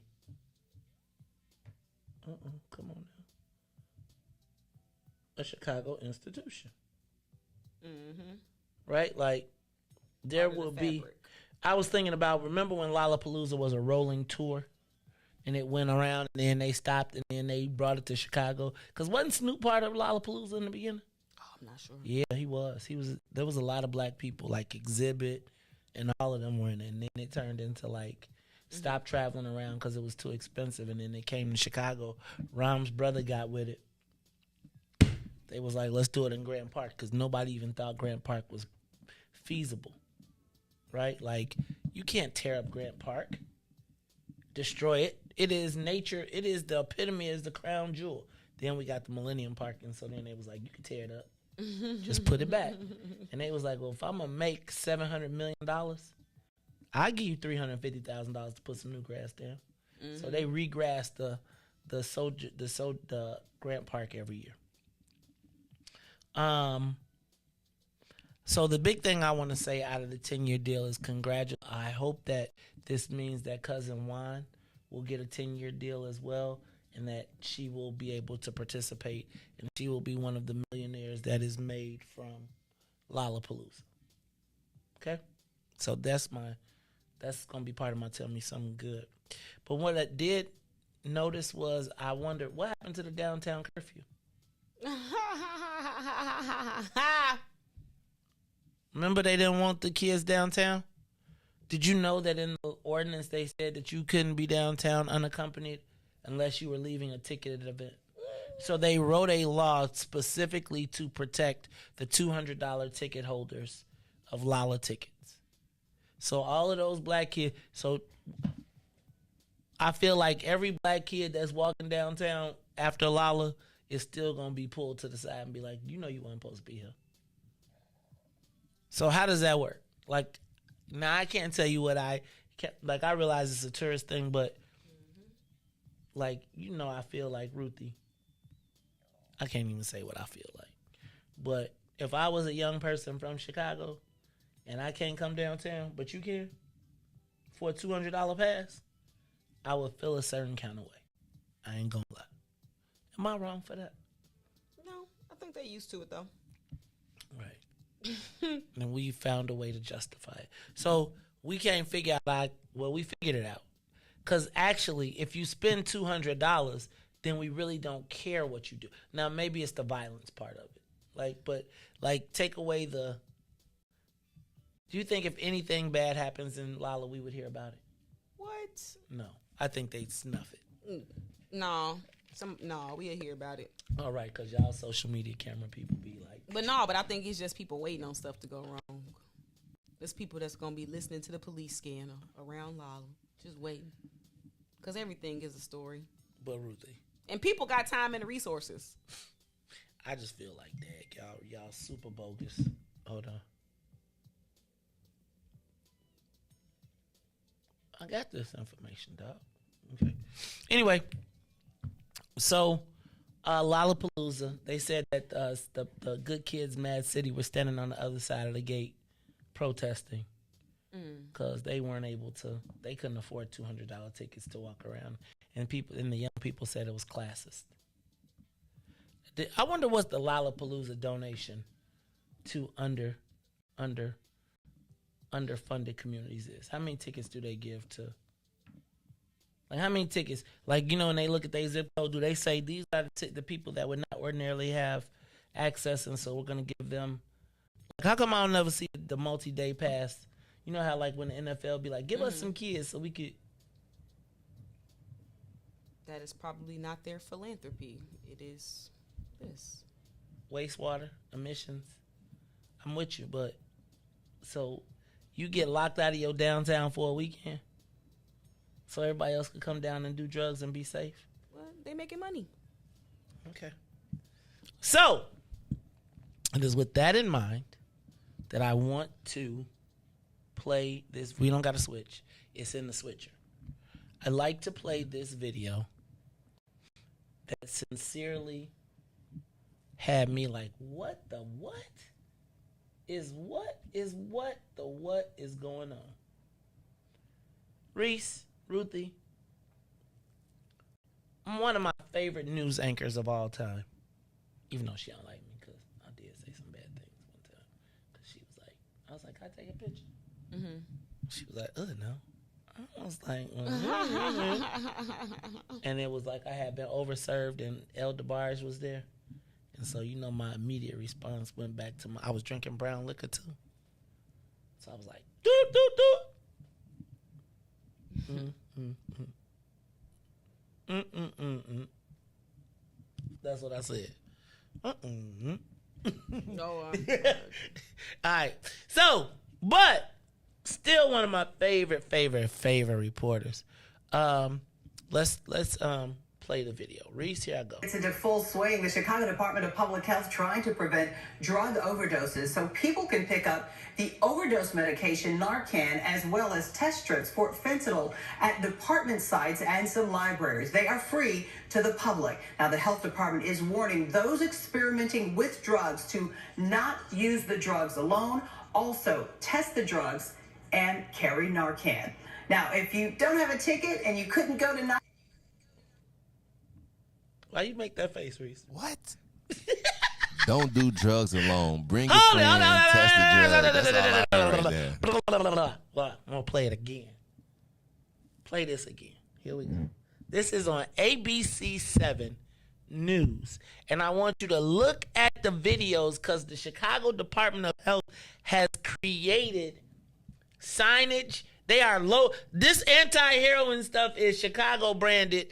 I'm going to play it one more time. Here we go. Ready? This is yesterday on ABC7. How to do drugs. Remember the song by Redman, How to Roll a Blunt? This is how to do heroin according to Chicago Department of Public Health, as reported yesterday on ABC7. Wished by It's into Cheryl. full swing. The Chicago Department of Public Health trying to prevent drug overdoses so people can pick up the overdose medication Narcan as well as test strips for fentanyl at department sites and some libraries. They are free to the public. Now, the health department is warning those experimenting with drugs to not use the drugs alone, also test the drugs and carry Narcan. Now, if you don't have a ticket and you couldn't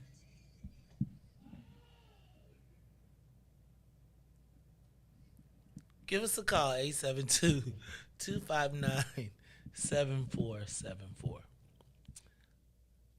When I was, this to me is bizarro world, but I'm going to be okay. Because I know in the world now, we don't hide from our issues. We address them head on. I don't know how I feel about the fact that we just ran our own young people out of downtown, and now we are offering how to safely do drugs. Like, is the signage how to do them safely, or is the signage to say no? Like, you will be prosecuted. Like, I would rather see signs that say, you will be prosecuted for heroin usage. We have cameras. Then you would sneak and do it. Okay, go sneak and do it. Go sneak and do it. But don't tell me that crime is an issue. Don't tell me that we are worried about the record number of overdoses. And thank you, Dr. Audrey says this is harm reduction. I got you. So what's the harm? Okay. Ruthie, tell me why I'm crazy. Please tell me. Help me understand this. Wait, I got to play it one more time. You ain't crazy. I got to play it one more time. It's into full swing. The Chicago Department of Public Health trying to prevent drug overdoses so people can pick up the overdose medication Narcan as well as test strips for fentanyl at department sites and some libraries. They are free to the public. Now, the health department is warning those experimenting with drugs to not use the drugs alone, also test the drugs and carry Narcan. Now, if you don't have a... They have drug testing strips. Now, you can go to... I've heard about the Narcan thing. I did not know that you could call the Department of Public Health and say, I need drug testing strips. That's crazy to me. But here's the other part. If it's that well known, what are the police operations inside of Lollapalooza to stop what we know will be drug trafficking of harmful products? Ruthie, you told me yesterday the police caught a car with what they catch? Well, I don't know if they was going to Lala, but they was in the vicinity. And what was it? What happened? Pills, weed. They got in the crash and they ran. So to this to me, y'all.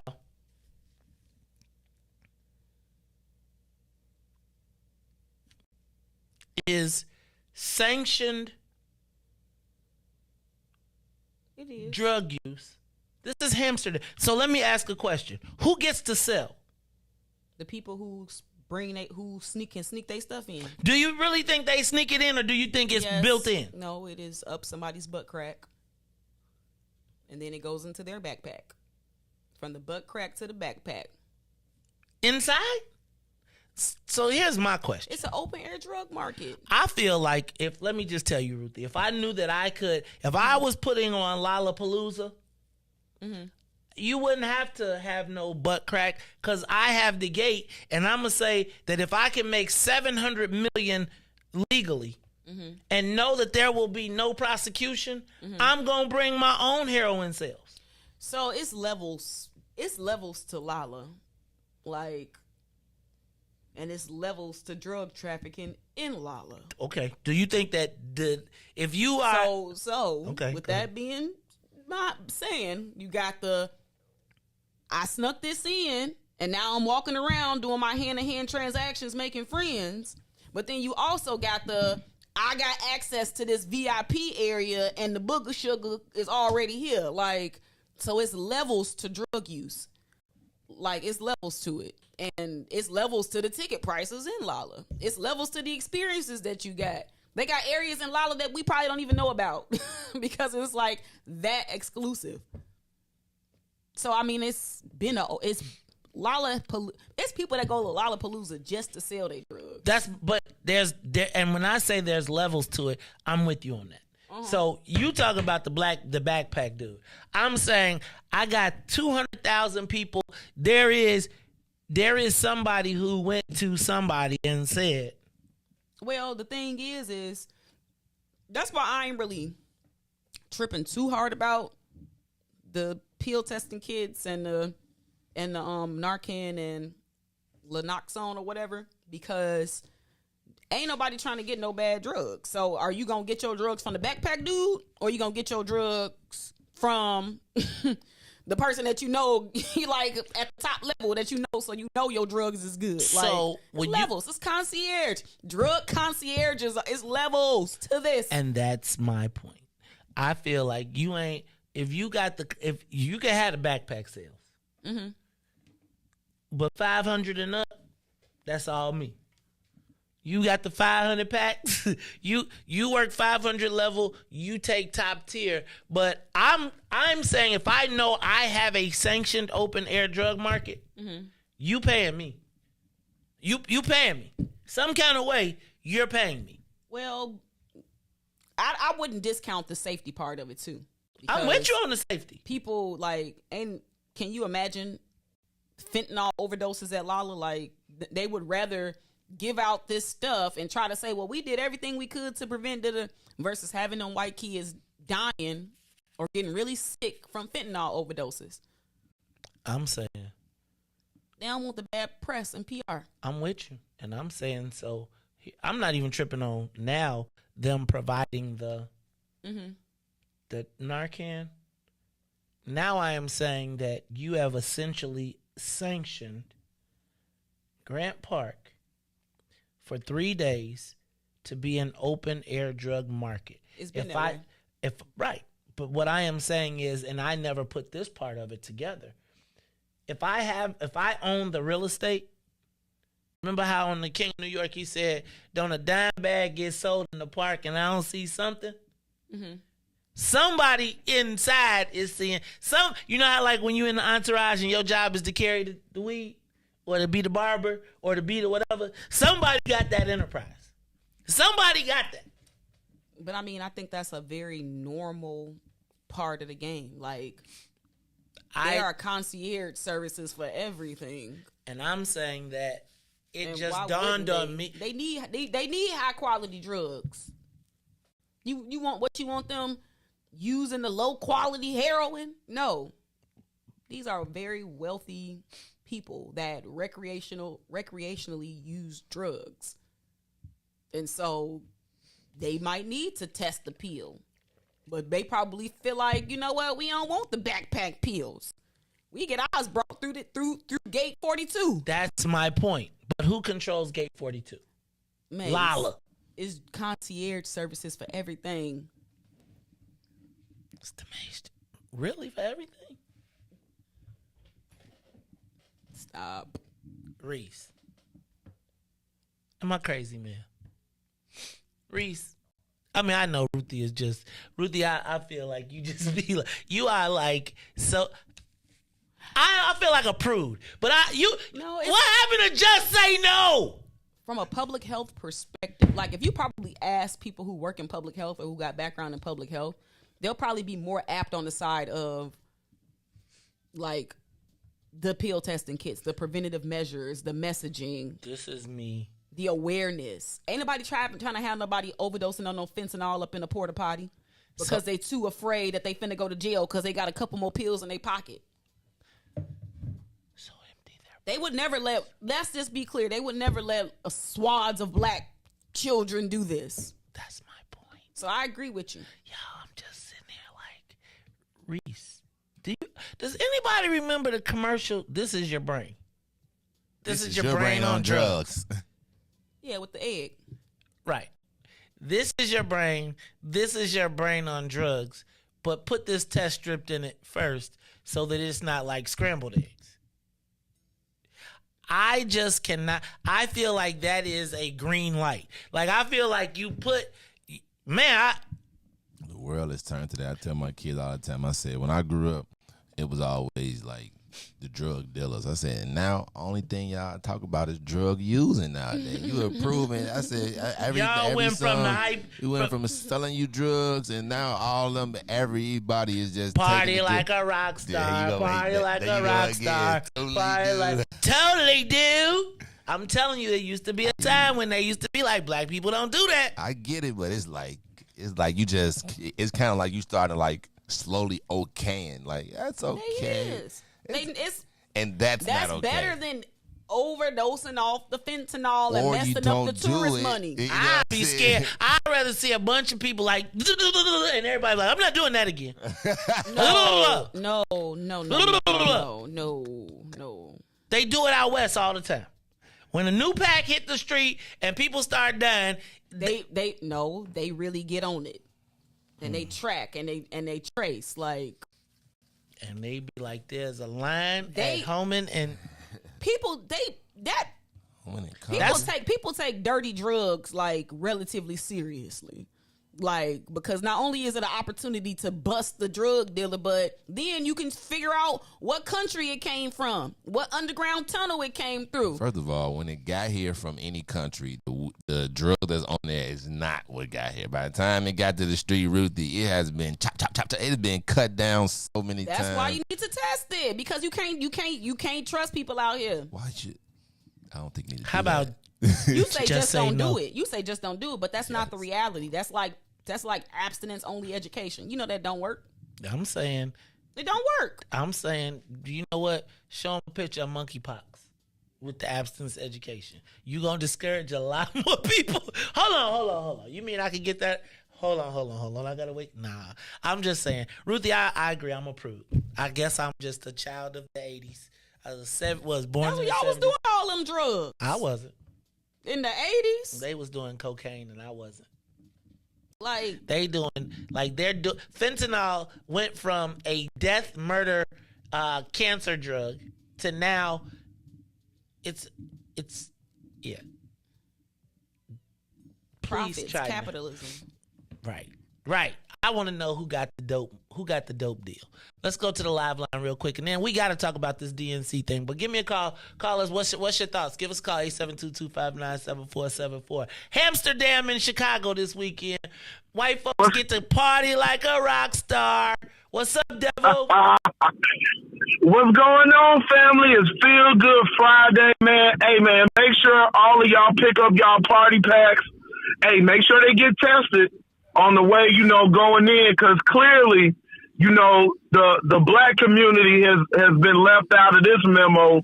So it's like Ruthie said, man, it's capitalism at its finest.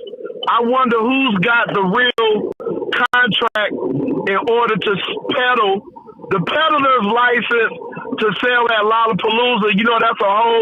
That's got to be a whole coordinated effort that ensures that, there's no conflicts or any bad publicity that can spin off from that.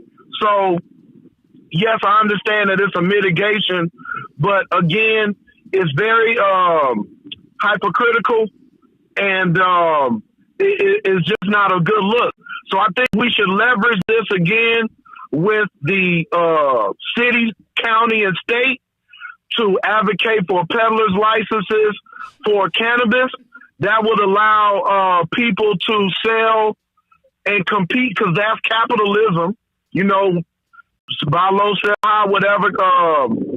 You know, everybody can sell, because it's not fair. It's anti-capitalist, and open it up to everybody. That way, the market and the market prices can be dictated.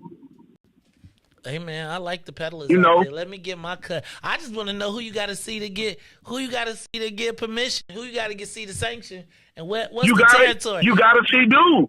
Right? Who? That's you got to see dude. Who is dude? That's what I want to know. Because somebody Reese who say go to gate 5. Right? Ruthie, dude is the people that coordinate the event. I mean, it's a large scale planning event, so everything happens under the supervision of the public safety supervisors. Man. So it's not hard to figure out. It's cameras there. It's not difficult to figure out. And but like I said, it's a 10-year contract. Cousin Juan should definitely be able to get her piece for the great job that she does. Everybody should be able to bid and contract services, and obviously the selling of recreational drugs may be one, and I think that would be a good money maker for the city. I mean, we need the tax revenues. They tied the property taxes to the inflation. I need all that relief that I can get. I heard that. That is, you know, I mean, I'm over here making solutions, bro. We're not mad because we're not included in it anyway. So we're not mad. We just need to expose the hypocrisy that people allow these things to go on. Then they blame our community. A lot of times, this is not the opinion of the Maze Jackson show. A lot of times, this is from these non-freedmen communities, and then we get blamed through public safety that we're doing it, and we're not bringing the guns or the drugs or the fentanyl into our communities. There it is. That is. We just keeping it a buck. We ain't mad. We want our cut. Cut us in or shut it down. I'm a friend of the park. I'm a friend of the dope dealers. Let's go. I'm a friend of the dope dealers. Y'all have a great weekend, bro. I'm out. That is Devo Gordine. I just gotta ask y'all, man. Okay, so Ruthie is on the side of public safety, public health. No, I ain't on nobody's side. Okay. I'm just giving a different perspective. I think so. Am I like? How do we stop this? Stop what? Lala? No. How? Like this seems to me like, are we ever gonna try and conquer this drug thing? What drug thing? The hell they trying to stop people from dying off of because we getting fentanyl put in it from China through the cartels, and we just got the China. Really Ruthie, that's the conversation. But I'm saying we ain't trying to hide that one. Yeah, we maybe not. Let's go to the live line. We ain't trying to hide that one. It's the Maze. Is that it? All right, look, it's the Maze Jackson show. Let's take a quick break. Y'all go ahead. Dr. Audrey around here talking about. So this is what I want to know. Are the cannabis companies got sales stop? Do they get like a special sales permit? Because how much money do cannabis companies make too? Like legal cannabis? Like my thing is, Joe, it's so much money probably being made. You don't think they got none as sponsors? That's what I'm saying. Like I bet I bet they got canna tents. It's outdoors. What? I'm upset. You tripping. I'm not tripping. So that's why y'all got to come to Obsidian. It's the Maze Jackson Show. We'll be back after these messages. The Maze Jackson Show will be back after this break. It's time and now, traffic and weather. Hey, Chicagoland. All roads lead to Solo Beauty Supply, the largest Black-owned beauty supply in Chicago. We carry a large selection of natural hair care products, plus much more. So come see us at one of our two locations. Located at 9011 South Ashland or 8158 South Cottage Grove. Our inventory is growing, and with your support, Solo Beauty will continue to be a source of pride in our community.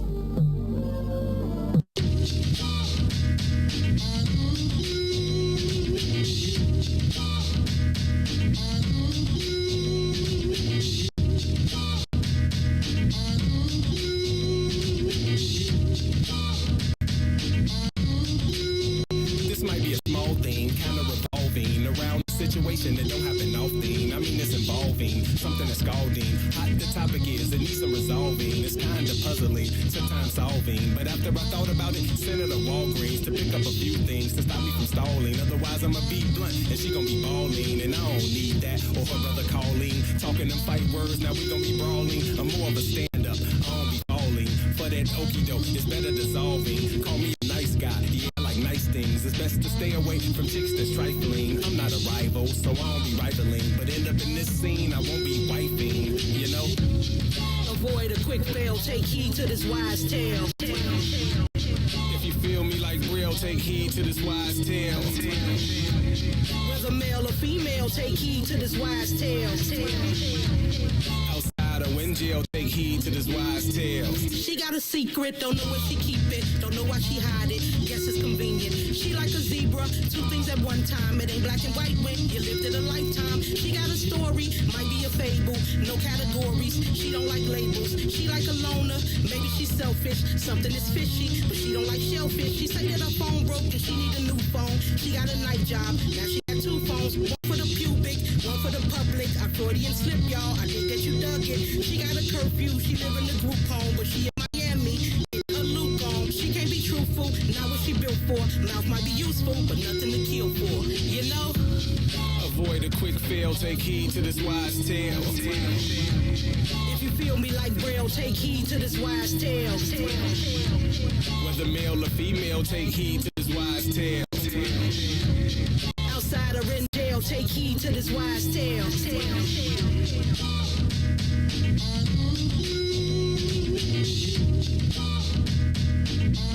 You are listening to the Maze Jackson Show. I'm your host, Maze Jackson. Got my man, DJ Riis and my girl, Ruthie Mo. Ruthie Mo? I'm gonna go to Lala get me some drugs. Ruthie, don't tell people that. What you mean? It's not legal. No, yes it is. If they giving the kits and stuff. See, I'm just telling you that only is Lala drugs are legal for not us. I'm trying, Ruthie. I'm really trying. All right. I've been trying to get to this for a couple days, and I did not do it, and I'm going to do it in this next couple minutes, because we have some guests in the building. Got to say what's up to my man, Vince Bass. We'll be talking about the Chicago Football Classic HBCU softball tournament that they scared to play the Black Student Unions of PWIs. But it's all good. It's all good. You know what I say? Every time, I always be making fun of Vince because he was like, we could have fit Howard, probably could have fitted on our tennis courts at U of I. But it's okay. I'm not tripping. It's all good. It's like we all have different experiences. So we're going to talk about the HBCUs very shortly. But I want to talk about a big election that's happening this weekend that none of us have a say in, but it has become kind of the biggest deal, and it's really crazy. It's the race for Robin Kelly to hold on to the seat as the chairman of the Democratic Party of Illinois, which was vacated after Mike Madigan, who ran it for the past 30 years. This fight, so it's now, as we get closer to the line, we are seeing race being thrown around in this competition. And I feel like, so I got a bunch of calls, Ruthie, couple weeks ago, like at the beginning of this, where people were calling me saying, man, Maze, you see what they doing to Robin Kelly? She is the first black woman to be the first chairman of the Democratic Party of Illinois, and now the white people are attacking her. Right?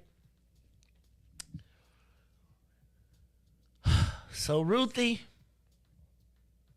you know, what's that? What y'all call it? Putting the cables on me. So they almost put the battery cables. The battery's on. in your back. I was about to be like, then I said, hold up, let me just slow down and let me look at this.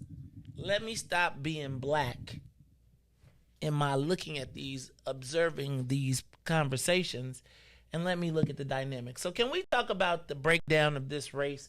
Because there is the race to hold on to the seat vacated by Mike Madigan. Last election, Robin Kelly won the race narrowly by less than 1 point. Mm-hmm. It was a vote of the state central, the Democratic State Central Committee people. In each, so you're clear, each congressional district has a state central committee man and a state central committee woman. They are the people that elect the chairman of the Democratic Party of Illinois, which then represents Illinois in the Democratic National Convention. Mm-hmm. Right?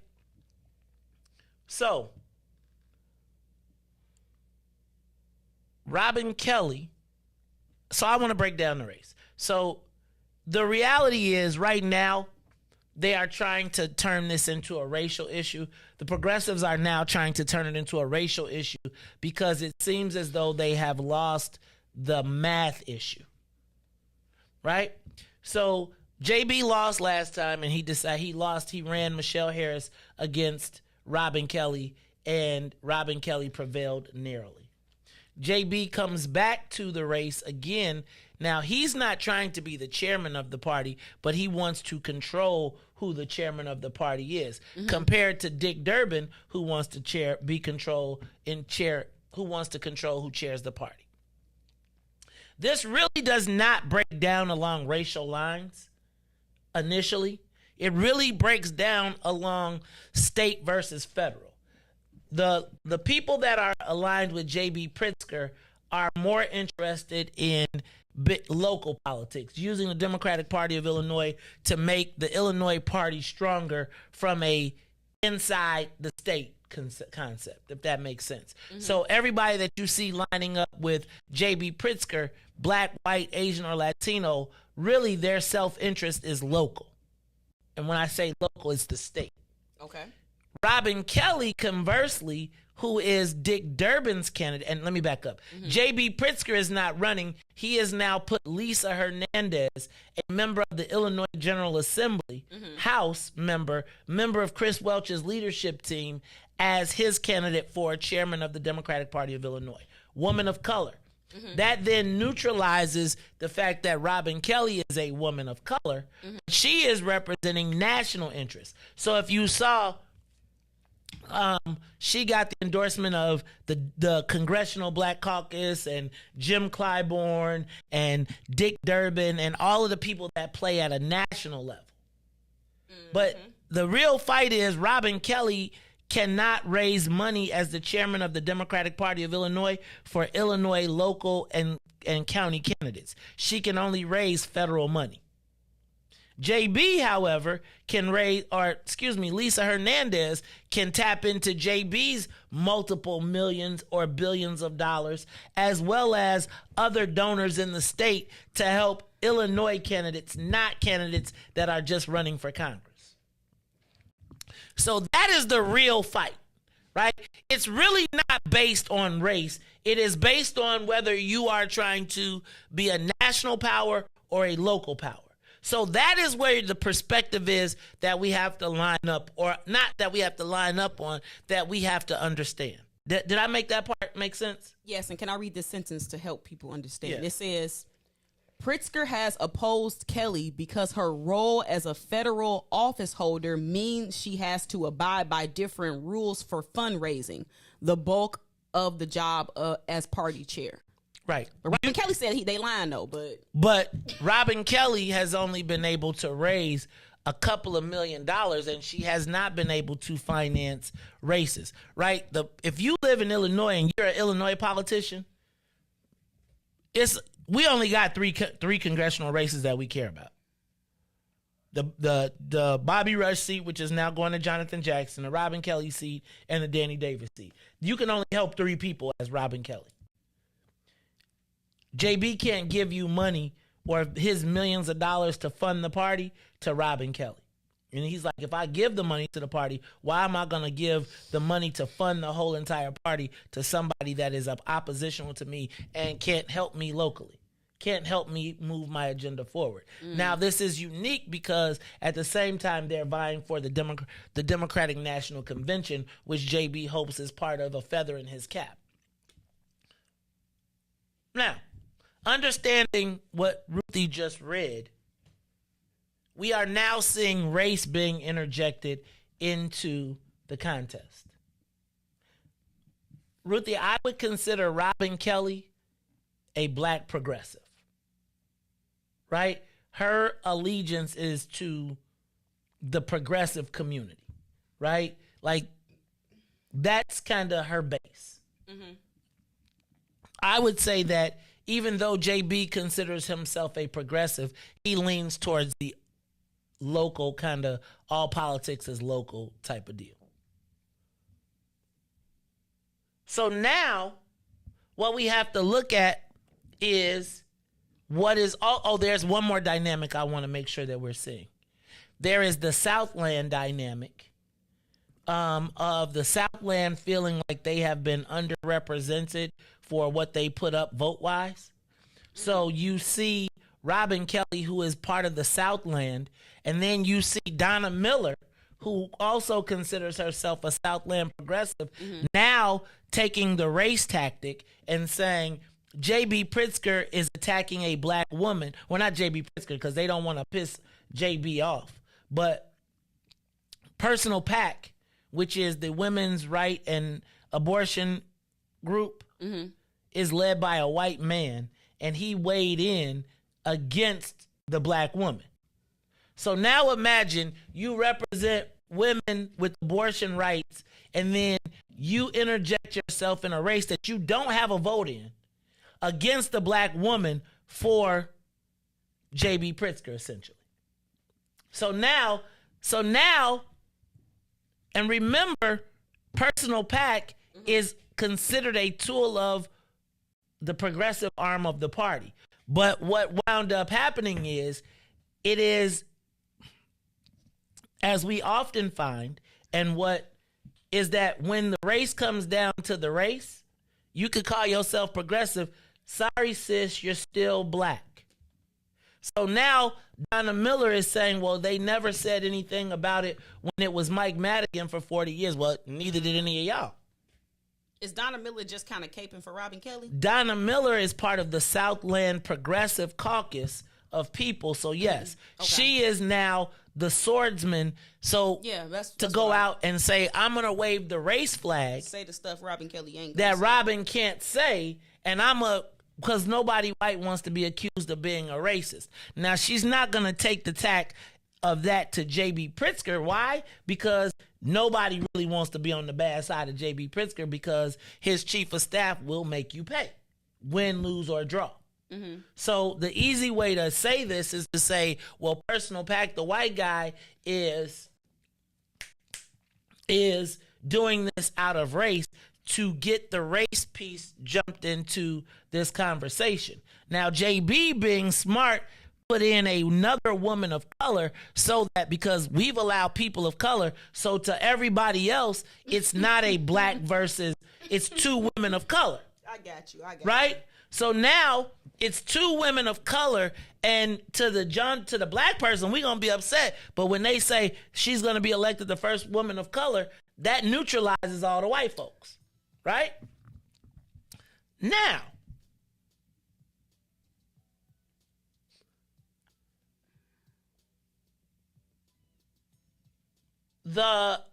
what you've also got to pay attention to is how many of the black elected officials in the Southland are saying nothing black elected officials are saying nothing to help Robin Kelly in this fight. Bobby Rush actually spoke out and supported J.B. Pritzker and his candidate, which I'm saying that because it's interesting how J.B. Pritzker is using his money and his power, like trying to just use it and hide his hand. But I just don't feel like we should go for that. Like, so let me also say this. So then what you got to do is then say, well, when has Robin Kelly,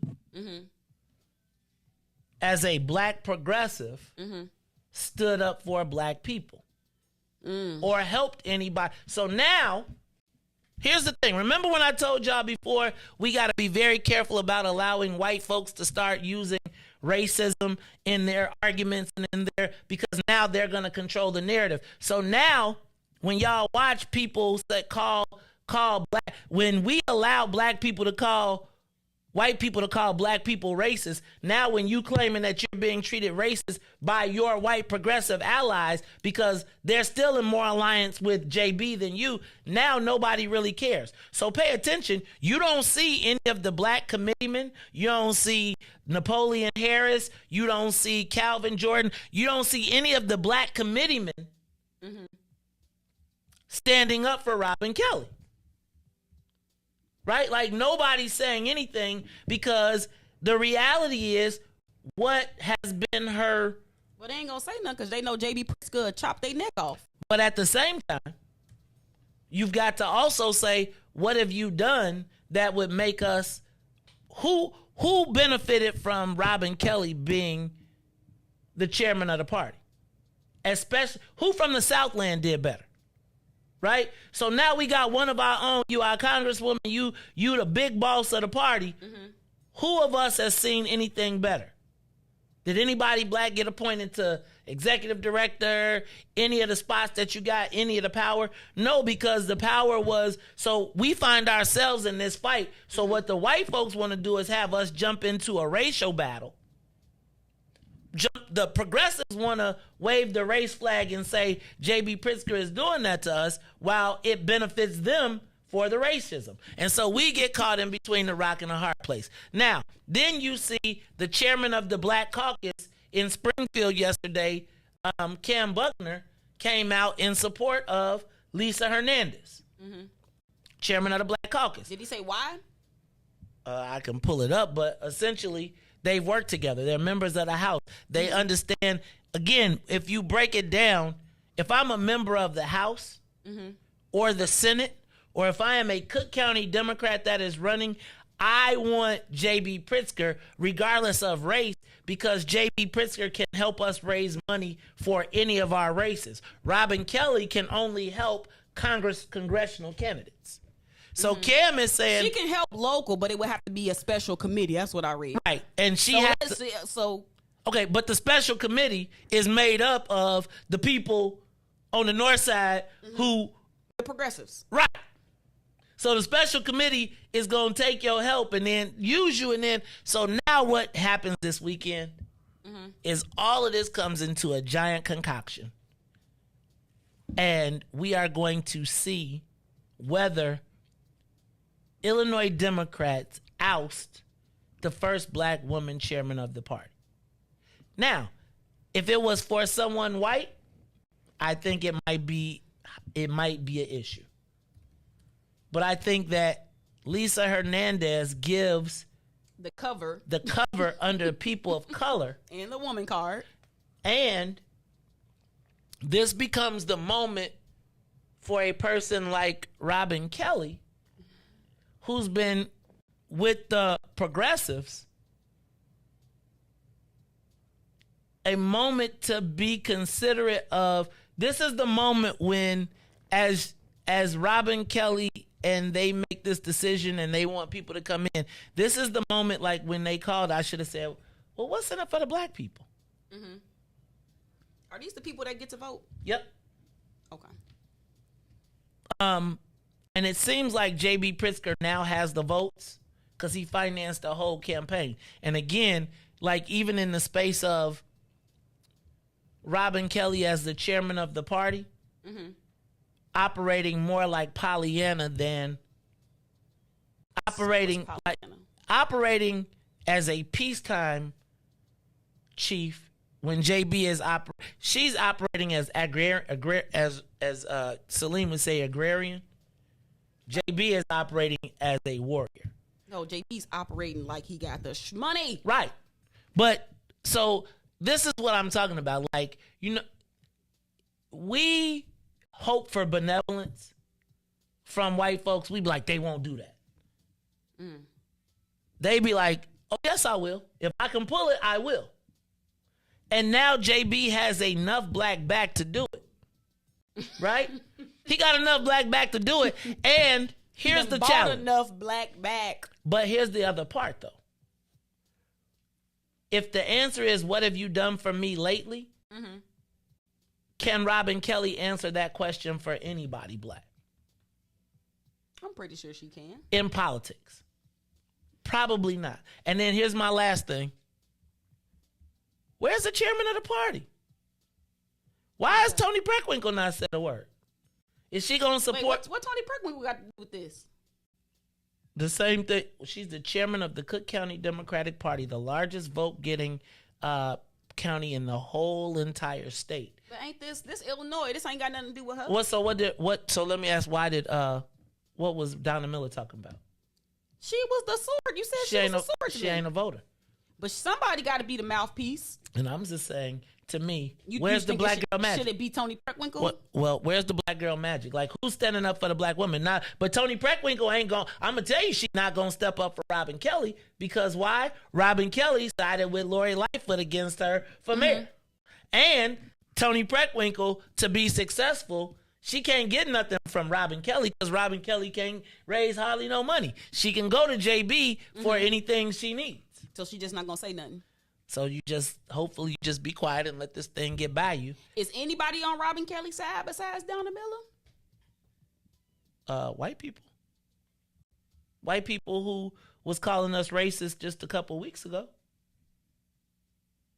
Where was you at? Do Robin Kelly get to vote for herself? Yeah. That might help. Let me tell you, she voted for herself last time. Right? She voted for herself last time just like Michelle Harris voted for herself last time. Here's my thing, and this is the thing I just need for black people to understand. Y'all got to understand that these white folks will turn on you at any point. And I'm not trying to ride the poor, but all the people that Robin Kelly been cool with all these years, all those white folks that we ain't get no jobs, no nothing. And now the white folks like, what? Black people like, man, Joe, dude over there, he helping out. JB, it does have the money. And JB like, yo, you want to F around and be poor over there? JB trying to be the new Mike Madigan. He is. And that's the person. Oh, goodness gracious. And I also don't think JB just playing on a state level. JB playing on a national level. He got both. He got the state and the national sold up. Well, and this takeover of Robin Kelly's seat is him ensuring that he is the most powerful person. I agree. Well, I mean, it is ensuring that his outcomes come out the way that he wants. What do he want? Why is it so important for him to have control of this? Because he then has the most say in state races in city. Like when you're trying to pass as the governor. So he's going to be trying to pass some great stuff over the next couple years to furnish his opportunity to run for president. So he's going to have some aggressive stuff, and he's going to want members of the House and the Senate to be voting for him, and he's going to want the state to be going in his direction. He can't afford any losses, and he wants to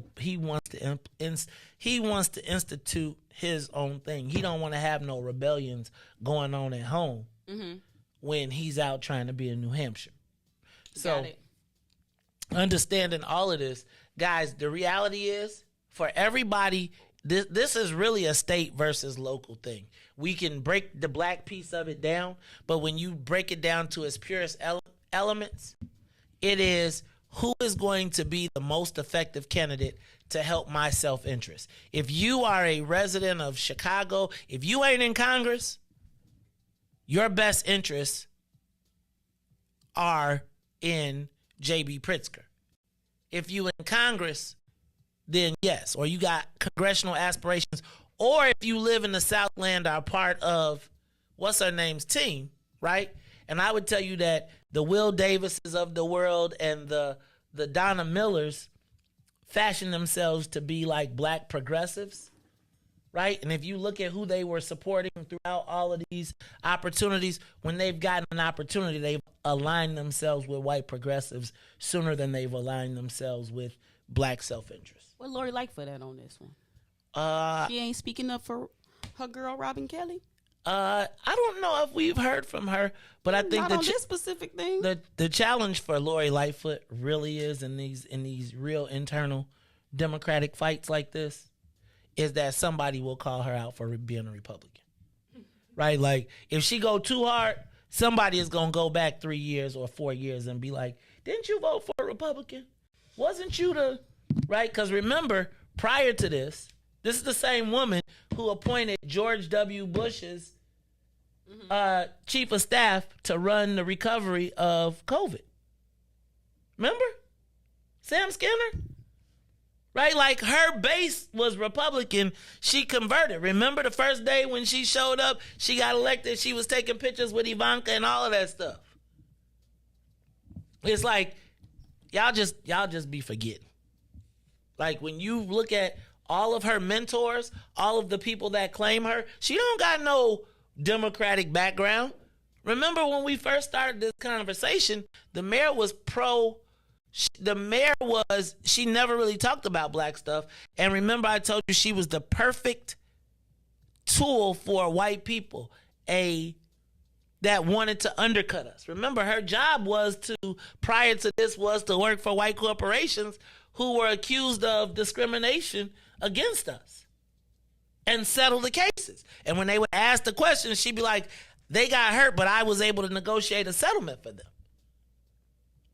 So I know we forgot all of that because everything has happened in the last couple years, but she can't go super, super, super hard because somebody will try to pull her card. So she might say, I support Robin Kelly, but she ain't finna be like, and she's never participated in Democratic politics. Never. She probably barely knows what the State Central Committee one is. Pritzker, through his campaign committee, donated at least $350,000 to candidates running for the State Central Committee. Kelly and her ally, U.S. Senator Dick Durbin, combined spent $63,500 to candidates. Can't compete on money tip. Bam! It's the Maze Jackson Show. We are going to, any questions, any calls, anybody on that? All right, look, let's do this. We got in the building, got his old HBCU shirt on. I can't about no HBCUs, but we're going to talk about it anyway. In the building with us to tell us about the softball tournament this weekend is Vince Bass. So we're going to take a quick break. Riis, you're going to do a top of the hour, give him some news, traffic, and weather, the whole thing. And then we are going to come back. We're going to talk to Vince Bass about the HBCU Classic. And then tell me something good Friday. It's the Maze Jackson Show. I'm your host, Maze Jackson. Ruthie Moore, DJ Riis the Ruler. We'll be back. The Maze Jackson Show will be back after this break. Ticket and you couldn't go tonight to Lolla, but you still want to check it out? We're here for you.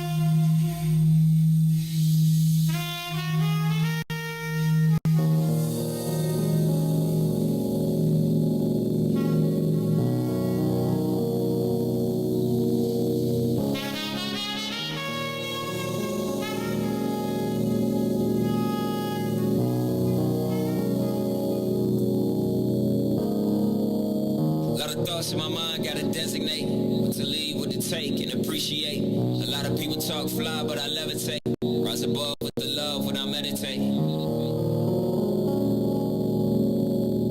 When I meditate.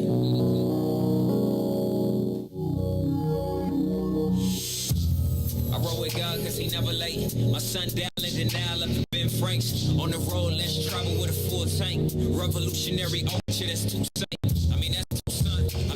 Saints, like Peter Paul, me and you could be the new saints. Let me paint 16. Woolly haired black man with divine genes. Yeah, I be rapping, but these 16's art. Cathartic, therapeutic, really who needs charts? All I need is heart, cause love is some knowledge. Acknowledge, don't acknowledge, I be good, to be honest. It's like, if you never knew my name, at least I know me. Broken chains on my brain, now I'm set free. At peace in the now, I'm complete.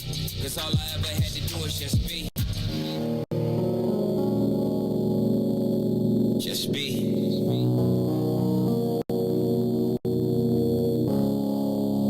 Lot of thoughts in my mind, gotta designate what to leave, what to take, and appreciate. A lot of people talk fly, but I levitate. Rise above with the love when I meditate.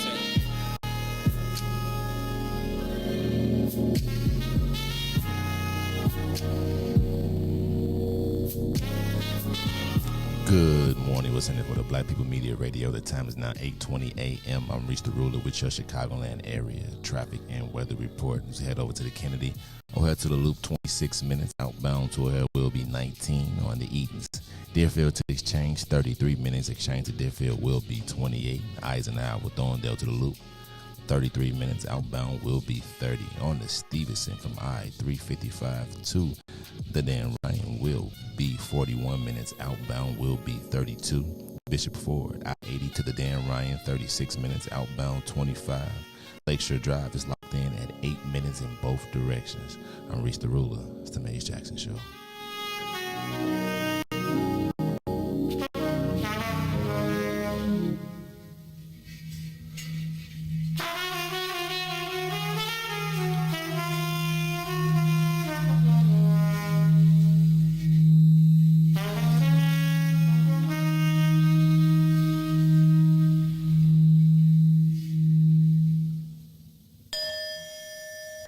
To the Maze Jackson Show.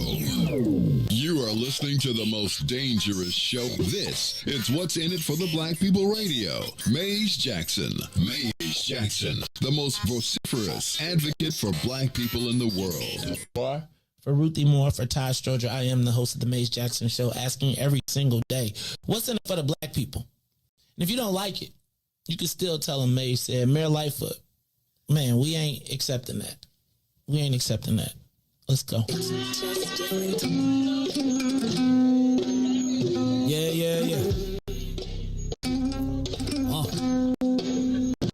Let's get down to business and go ahead and address the facts, man. Lightfoot seems more lesbian than black. Rahm Emanuel's another case. He was just as tired. 50 closed schools left much to be desired. Police had Anjanette naked on that body cam. They suppressed the footage so it couldn't touch a lot of hands. Reminds me of that 16 shots in that cover-up. Both of them similar, so I went and dug it up. George Floyd killed, a lot of riots happened in the town. Southside burned and they wouldn't let them bridges down. Grandmother sick, need a prescription and plus a couple groceries. You gon' have to travel just to get it now. COVID-19 out here shutting all the business down. Not enough SBA loans to even give around. So many failed businesses that you can put them in the pile. If you don't survive the pandemic, it's gon' sit you down. We sing, dance, play ball, entertain, and crack jokes. Government infested black neighborhoods with crack smoke. System the milk is so bad, we got lactose. Still trying to find out what's in it for us black folks. Sing, dance, play ball, entertain, and crack jokes. Government infested black neighborhoods with crack smoke. System the milk is so bad, we got lactose. Still trying to find out what's in it for us black folks. Shout out to Willie Wilson, hope one day you get to send it. We need some different players in the game to handle business. Too many shady characters like Madigan and Blago. But when you really break it down, it's typical Chicago. City full of gangsters, it's what the land was built on. Same streets with hood legends, DNA get spilled on. Carjackers out here lurking, trying to get they steal on. Looking for a block to put them Hellcat wheels on. Lenders give bogus appraisals a red line. Car crackers out here getting minimal fair time. And I'm concealed carry, I stay with the pipe. But Illinois gun laws giving minimal rights. Stay up on the swivel, make sure I'm moving tight. Check all of my mirrors when I pull up to the light. Pick my homie up from out of town, man, he caught a flight. He was hella nervous, told him, shorty, this is a way of life. We sing, dance, play ball, entertain, and crack jokes. Government infested black neighborhoods with crack smoke. System the milk is so bad, we got lactose. Still trying to find out what's in it for us black folks. We sing, dance, play ball, entertain, and crack jokes. Government infested black neighborhoods with crack smoke. System the milk is so bad, we got lactose. Still trying to find out what's in it for us black folks.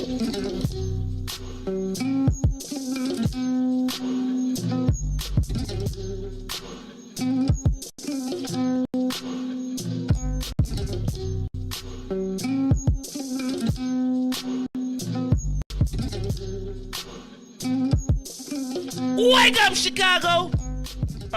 Wake up, world. This is the Mace Jackson Show. I'm your host, Mace Jackson. It's a little bit after 8. Sorry, we was running a little bit late. Talking a little bit about this, a little bit about that. I don't know what's going to happen. They saying in the paper that Chewy Garcia will hold the key to who is the new chairman of the party. Latinos not talking. But didn't Chewy endorse JB? Does it make him more powerful to control JB's fate? Like, what do you get for being with what does he win with being with Robin? Compared to JB, who will finance his next takeover. It's going to be a lot. I'm betting. We'll put a bet on this at the end of the day. But look, y'all, speaking of bets, speaking of sports, speaking of entertainment, you all may have heard me reference this gentleman. You may have heard me talk about him. You may have seen him, depending on how long ago you've been watching the show. It's been a while since he's been on. This gentleman is my best friend, but he is also the producer of the Chicago Football Classic. And this weekend, he has, there is no Chicago Football Classic this year, but they still do their scholarship. And so around that scholarship, they tend to every year have a series of ancillary events, whether it is a softball game, whether it is a college fair, whether it is taking kids downtown. But here to talk to us about what is going on and why they so scared of predominantly white black people who went to predominantly white institutions, it's my man, Vince Bass. Vince Bass in the building. Vince Bass, what's up, dog? How you feeling, man? What it is, my main man. I'm good, man. I'm good. So it's funny, man, because you don't really sit here very often. So I'm used to being over there. Right. Over there talking to Riis. Right. That's kind of your role all the time. You have, in all of our time, you've always, I always be like, give me the front. And you'd be like, let me just make it happen, dog. Right. I remember just like, I'd be like, you like Vince is like another Tennille. Right, like people, when things happen, there's certain people I can call in and I ain't really got to do a whole bunch of talking like what we need to do, or can look at it and assess the situation and be like, here's where I can fit the best. Let me get on top of it. Vince was one of those people for us during Kerry's campaign, but has always been one of those people. And I think we met way back in 1996. Way back, yeah. Sitting on a neighbor's couch. And Vince, I think me and Vince ran into my cousin, and the next thing I know, we've been homies for... Yeah, mutual family. Right, mutual. Like, you cousins too? Y'all got a cousin? The next thing you know, we've been here together. Vince Bass, though, hey, man, you sent me a flyer earlier this week. It's a family affair, the HBCU Alumni Family Reunion and Softball Tournament representing the Yards. Vince, what is going on tomorrow at Rainbow Beach? I'm kind of geeked. I'm thinking I might pull out my old school and come roll up there on y'all. Tell me what's going on. So basically, shouts out, especially to you, Maze. Always been a good supporter, always been my main man. But basically, what we've always said with the Chicago Football Classic, that it's more than just a game. So we don't want to just talk about just football because everybody's not an athlete. And so what we've been doing, the Chicago Football Classic has a non-for-profit side that is the Chicago Football Classic Scholarship Fund. And the whole goal of this game is to actually raise money for kids that are going to HBCUs. Because as we know, it's challenging. When you're a parent, you got a kid and they really want to go. And now with the emergence of Deion Sanders, shout out to JSU, they've been doing a lot for the HBCU culture in the mainstream, and now you're starting to attract not only athletes, but people really want to go. So the purpose of the Classic is actually to just raise the awareness of the HBCU experience and bring a game to Chicago. And unfortunately, this year we will not be having a game because the date we were able to get was October 1st. And unfortunately, that's during a lot of people's homecoming seasons, and it was pretty difficult to secure a game in October, especially coming to Chicago. And I mean, I can say it now, but the game that we were looking at having, if we were going to have a game, would have been Morgan State versus University of Virginia at Lynchburg. Who? Exactly. And so I have a game in Soldier Field that you could do at Gately Stadium. Wait, you said Morgan State. Shout out to T-Tom. Shout out to Terrence Tomlin. Got to give Morgan State. Oh, no. Morgan State wasn't the problem. It's Virginia. Morgan State, yeah, it was the University of Virginia at Lynchburg. You know, fancy that at the Chicago Football Classic. So, you know, as opposed to just having a game, then what we're doing is, again, focusing on the scholarship opportunities and all the ancillary events to keep Chicago Football Classic Scholarship Fund out there raising awareness. And what most people don't realize is that since we've had a game, which was in 2019 with Howard University versus Hampton University, the Battle of the HUs, which was, you know, one of the more successful games. We've had some successful games, but that one just brought everything home, basically. And so coming off that success, we've been able to raise over $400,000 in scholarships and give those out to deserving students, which brings us back to the purpose of what I'm here now is basically to talk about we opened our scholarship up on the 15th of July, and actually we're going to be closing it on the 5th of August. And so if there are people out there that are still trying to get scholarships, opportunities, they can go to chicagofootballclassic.org and actually try and apply for a scholarship. Last year we gave out $200,000. The year before that we gave out $200,000. This year, our goal is to try and raise about $300,000. So we got a lot of great sponsors that have come in that have committed to the Chicago Football Classic. Even though we don't have a game, they see the vision. And with us having the vision and the goal being to, you know, get our kids to school and experience the whole culture. So, you know, we talk about the PWIs, you know, me and Maze joke all the time, you know, it's a different experience, but, you know, they still our brothers. Yes. So accepting Maze's challenge, right? So next year, this is what we've been talking about this. Me and him actually, you know, when I think you came in 2018 and he asked that question, and I was like, well, you know, they scared, man. They don't want no pods. They don't want no pods. You know, did y'all even have uniforms, man? You know, y'all was like, y'all got the Riis.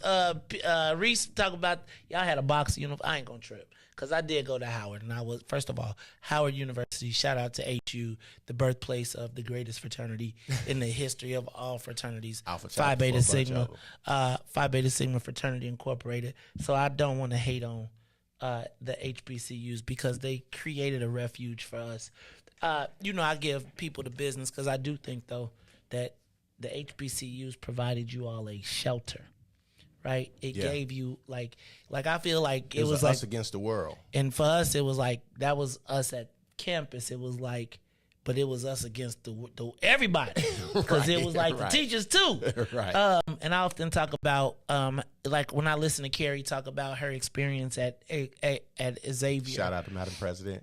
Todd, and I think about people and they talk about the nurturing environments of HBCUs where they knew their administrators and stuff like that. We had the Gretas and we had the Dean Shelleys, but you think about being black, 1,000 students with 39,000 on campus, and it's 1,000 of y'all, right? Like it's 39,000 people on campus, and it's 1,000 black people, and you got to navigate racism. And so I don't discount anybody's experience. As a matter of fact, I'm excited to take my son to Howard and to Morehouse on his way to the University of Illinois. But now, Vince, for the parents out there who don't know very much about the HBCU experience, which I think is experiencing a tremendous renaissance, and I have always talked about what Deion Sanders is doing and did and said, could you imagine if like all of our players, like say a LeBron when he leaves, decides he's going to be the coach at Howard or be the coach at one of these places, the cameras will follow and the students will follow. And so will the then money. The money will come and our facilities will be upgraded.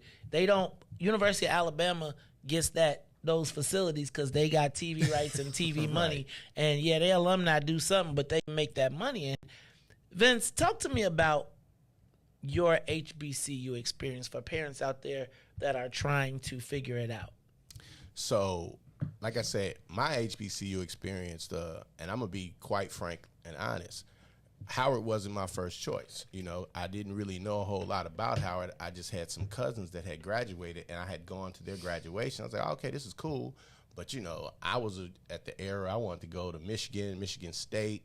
I knew I didn't want to go to U of I only because it was too close. And my mother made a pact. She's like, "Lo, when it's time for you to go, you're going to go at least 8 to 10 hours away, so you can't just come back home. Right. You're going to learn how to be on your own." And so with that, I was like, okay, well, I'm going to USC. And I just like the Trojans, their colors, so I'm going to USC. So after getting waitlisted at USC, and USC was a problem because they out-of-state tuition was crazy. Right. I was like, oh yeah, go ahead, badass. Right. And then Michigan State, I was waitlisted or something, and then I got into Howard because, you know, a bunch of my boys was applying, so I applied too. And I got into Howard, and they was like, "Man, we got in too." I was like, "You know what? Then I'm going to go to Howard." And when I got there, I knew instantly with the crew that I came with, it was a small group of us. And at that time, all the fraternities were really off yard. They were suspended for the most part. So we didn't get to experience that Greek culture, but at Howard, the Greek culture was really black culture at other PWIs. And so at Howard, we had all of that. So it's like our house almost became the fraternity crib. You know, and it was like the quad. P36 was real, you know, and it was basically people from Chicago, and then you got Detroit, and then you got Miami, then you got all these different people that were just like us, black, coming to the same spot. And I ain't gonna lie, the first time I heard a New Yorker speak, I couldn't believe people were like afraid of them. Like, man, y'all sound like white guys. Y'all sound real proper. But when we got in the campus and we started talking Chicago this, Chicago that, we weren't dressing up and none of that kind of stuff. And we started meeting other people and hearing them speak and them talk about rap music. We was like, rap music? We don't know nothing about that. House heads. You know what I'm saying? We do disco and all, man. And then when we first heard Eric B. for president, and Check Out My Melody. And Riis Baraka was a classmate of mine. And Riis Baraka was the first person I ever say, remember that dance, the WAP? Yep. Riis Baraka, at our freshman orientation, they played Eric B. for president, and this dude just jumped up on stage and just started doing the WAP, and it was a whole craze. And the guys from New York, they all knew him. We didn't know who this crazy dude was, but he jumps up there and does the WAP. We said, man, what's that? And I remember some of my boys being in the mirror, practicing it. Like, dude, I'm going to get that. Girls like that. That's cold. And then we just started to see this culture. We got go-go music. Then we had the reggae influence. And just seeing all these different people from all over the country and having similar experiences. And I'm, again, I didn't go to CPS. I didn't go to Catholic school. I went to University of Chicago Lab School. Yep. So I was a brother from the Hunnits that had a daddy who had a church on the west side who went to school in Hyde Park. And then see how we came to be friends? Go ahead. Right. And to come to Howard and to get the experience that I got and the relationships and the building, and like I say, Mark Pitts, Puffy's manager was there, you know, all these cats, Harv Pierre, you know, we grew up and watched a lot of this stuff happen. And to be from Chicago to see all this and then to come back and the music we were listening to as a freshman wasn't getting to Chicago until our sophomore and junior year. And I mean, at that point, we was like, man, we was East Coast down. And once I went to Howard, after my freshman year, I didn't come back in the summertime. None of us. Hey, man, shoot. What you gonna come back here for? Right. And so, again, just being on campus and the love. And when I say it's us against the world, it was like all the kids and the teachers, everybody. You know what I mean? It's like a whole support system that was incredible. And when the administration started looking at the money, and I'll never forget, this was my first time in a protest. Mm-hmm. We did it just to get out of school. But at the time, they were trying to get I think it's some guy named Bork or somebody. He was like a big Republican. Yep. And they were going to have him on the board of directors because of some money that he could bring. And Riis and the shout out to the Nia Force. They were the black Nia Force. Man, bro. And they put together an organized protest to educate the student body as to who Bork was, what this meant to the university. And when I tell you they did a protest, bro, it just went through campus. Okay, at 12 o'clock noon, everybody walk out of class. And people said, man, we don't get in trouble. Man, next thing you know, everybody walked out of class, and then there was a thing at the A building, and before you know it, now we got National Guards talking about coming to Howard because basically there was a huge protest. When I saw the love and the unity and how just a few voices organized the whole campus to block this guy from being on campus, I was amazed. I'd never seen people come together like that.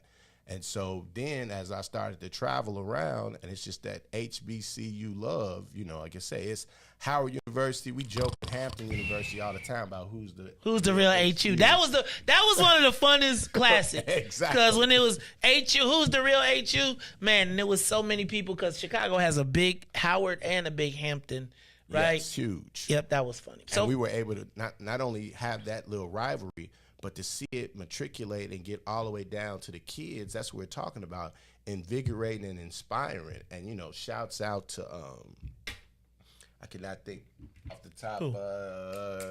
From where?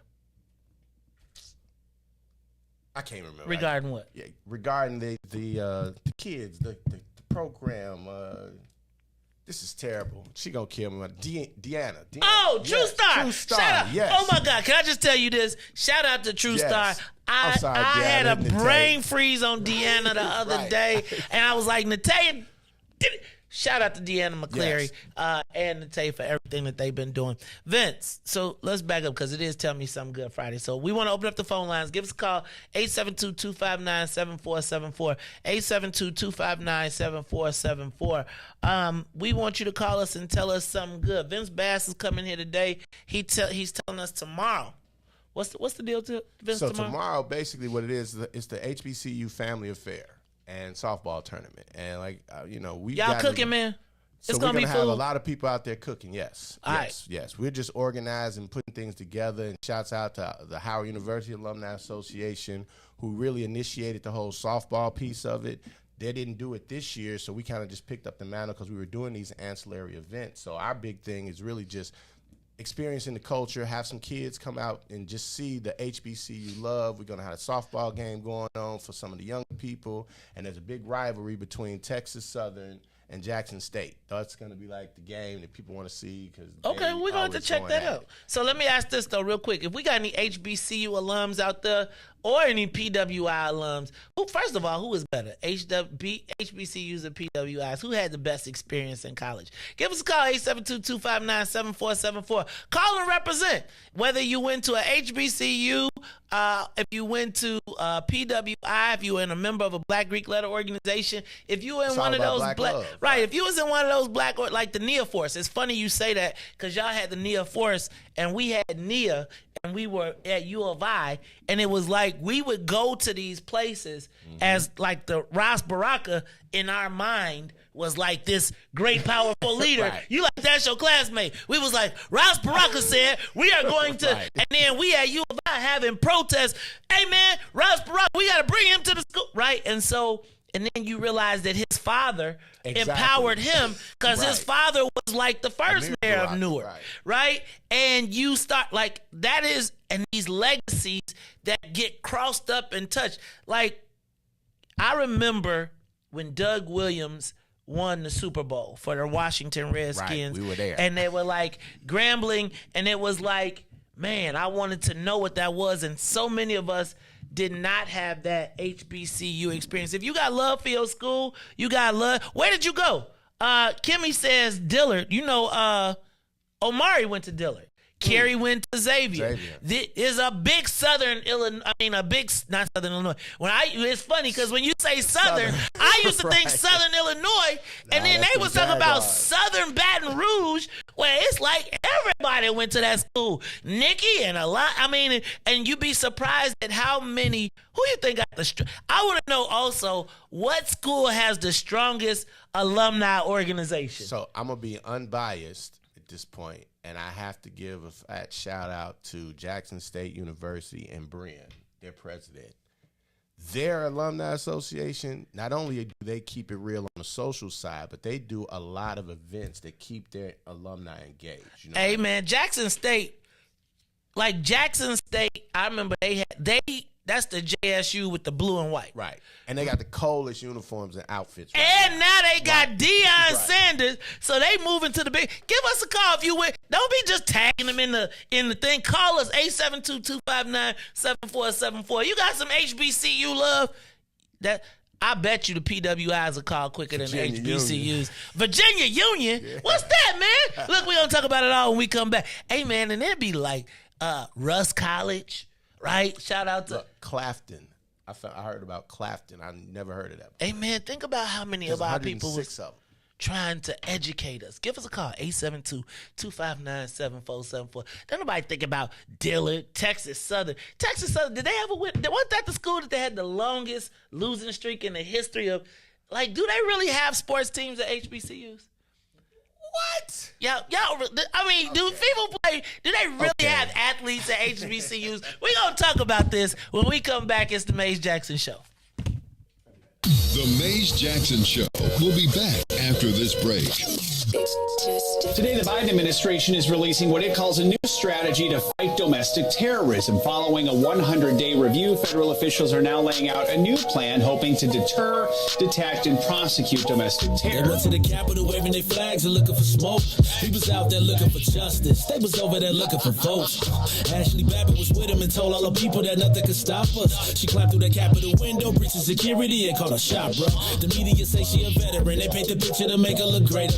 But she disrespected the same country that she served. That makes her a traitor. They was fighting police, resisting arrest. On God, I couldn't believe it. I guess blue lives only tend to really matter when it's convenient. Hey, these are the times we witness in history. All because they didn't get a victory. United States is so contradictory. We get equal rights, that's a mystery. Politicians, they more like magicians. You know they got tricks up their sleeve. We point out the flaws that's up in this country. You know they gonna tell us to leave. Somebody try to help me understand it. Always seems like a double standard. They be out here leaving us empty-handed to certain rights we are not granted. The media is the culprit when it comes to the comparison. Cause when it comes to race, they always changing up the narrative. Terrorism. They say you a patriot, call you a hero. I call it terrorism. And that's on the real. You know what we know. I say it's terrorism. They say you a patriot, call you a hero. I call it terrorism. And that's on the real. You know what we know. I say it's terrorism. They say you a patriot, call you a hero. I call it terrorism. And that's on the real. You know what we know. I say it's terrorism. They say you a patriot, call you a hero. I call it terrorism.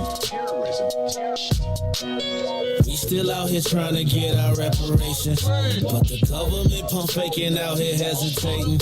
I'm out here trying to keep my peace, so I keep meditating. The media make us look bad, they taint our reputation. Look, it's so sad that COVID causing toe tags. You claim you so patriotic, but you ain't wearing no mask. You out here wilding with your MAGA flags and showing your ass. You wanna be part of some type of revolution so bad. Look, you talk revolution and constitutional rights, homie. I guess we forgot about back in the days when all of the business was whites only. Yeah. George Floyd got justice. Juneteenth got much respect. They made it a national holiday. Man, it's all good, but cut the check. They're giving out all of these vaccines, putting it in you like caffeine. Was it all in the part of the plan? I bet money like DraftKings. It's land of the free, home of the brave. 1776, we wasn't free till 1865, so we wasn't part of that shit. And that there is terrorism. Terrorism. Yeah. Ruthie Mo. Terrorism. Riis the Ruler. Maze Jackson. This is the reparations interlude. We not asking, we demanding. So go on, make my payments. Ha. Tell the government to cut them reparations, make them ha. Not no SBA loans, just run the bread, make it ha. Tell the government to cut them reparations, make them ha. You are listening to the Maze Jackson Show. I'm your host, Maze Jackson. I knew it. I knew that the HBCUs don't really get that much school spirit. They ain't even call in for you, Vince. Like HBCU. Well, I mean, that just tell me something good. good. Not listening here. They sleep or something. I'm just saying. So you came and dissed the show. You see what he did? So what they listening to? So what they listening to? Because if they was there, they would be responding. I guarantee. But I ain't really do know. Hey, call in. Randy Spann said DePaul is an HBCU. No, they trying to look. They trying to say Chicago State is an HBCU, and I have to correct them. No, you have to take the H off. It's a black college university. We can't call it historic. We just can't. It's not historic.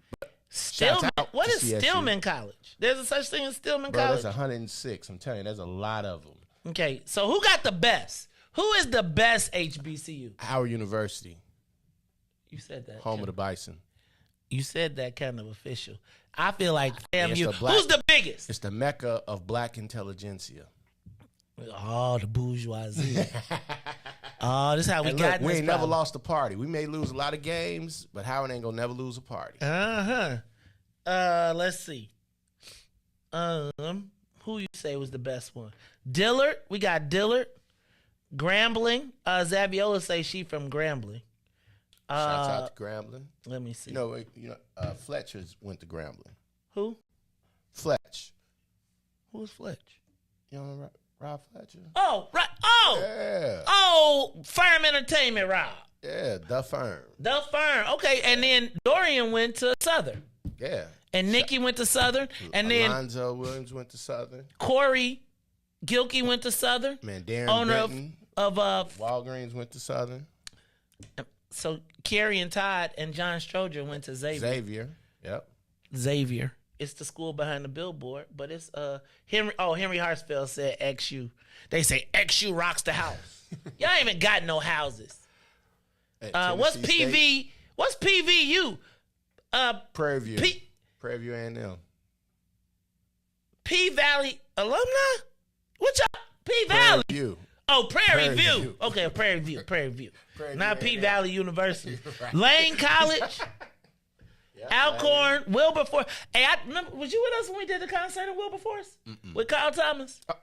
We did the Kyle Thomas concert Shout in out to Wilberforce. Janet Berry. So the director of operations went to Wilberforce. That's funny you say that. Wilberforce in Ohio. Wilberforce. Albany State, Rust, Southern Xavier represent.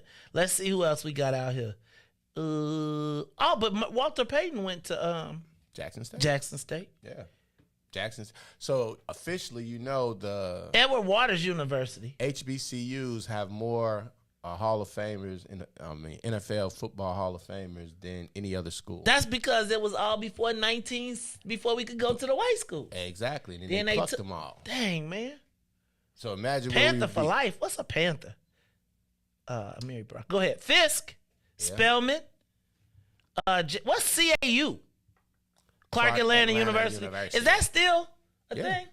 Clark Atlanta University? They there. The AU Center. That's when I was like, Right. Let me tell you. So I got to tell you, Vince, I thought I was going to be a Morehouse man. Then I went to Morehouse. Right. And I was like, what do you mean you don't got air conditioning? What do you mean we got to share a group So you phone can in do the without hallway? the girls being in class. Oh, my God. Well, then, Morehouse. Hey, I ain't gonna say nothing. Hey. I was gonna keep it there. Hey. They were in a magazine. Huh? They were in a magazine. You remember Okay. that? Magazine. For dress code. Right. Oh, look at this the HBCU hate going on. I hate Yeah, I say hey. Friendly jabs. Friendly jabs. What you talking about? They had a Andre dress Banks and them, don't be bad. Ken Duncan, don't be bad. You know y'all my boys. They, them Morehouse men. Let's see who else we got. Let's see, Dillard, Virginia Union. Is Virginia Union? Oh, that's Charles Mississippi Valley. Charles Oakley went to Virginia Union. Yeah. Okay, Yeah. let's say Northern Illinois. Devin said Northern Illinois University is the black school in Chicago, in Illinois. That is our HBCU. It is more black people at Northern Illinois University. Is that because it's the closest? It's the closest to Chicago. You can say that, or they have the most liberal CPS. They have the most liberal CPS pipeline. No, it's tough to be U of I, dog. It's just tough. Let's see what else. Hampton, Spelman. Let me see.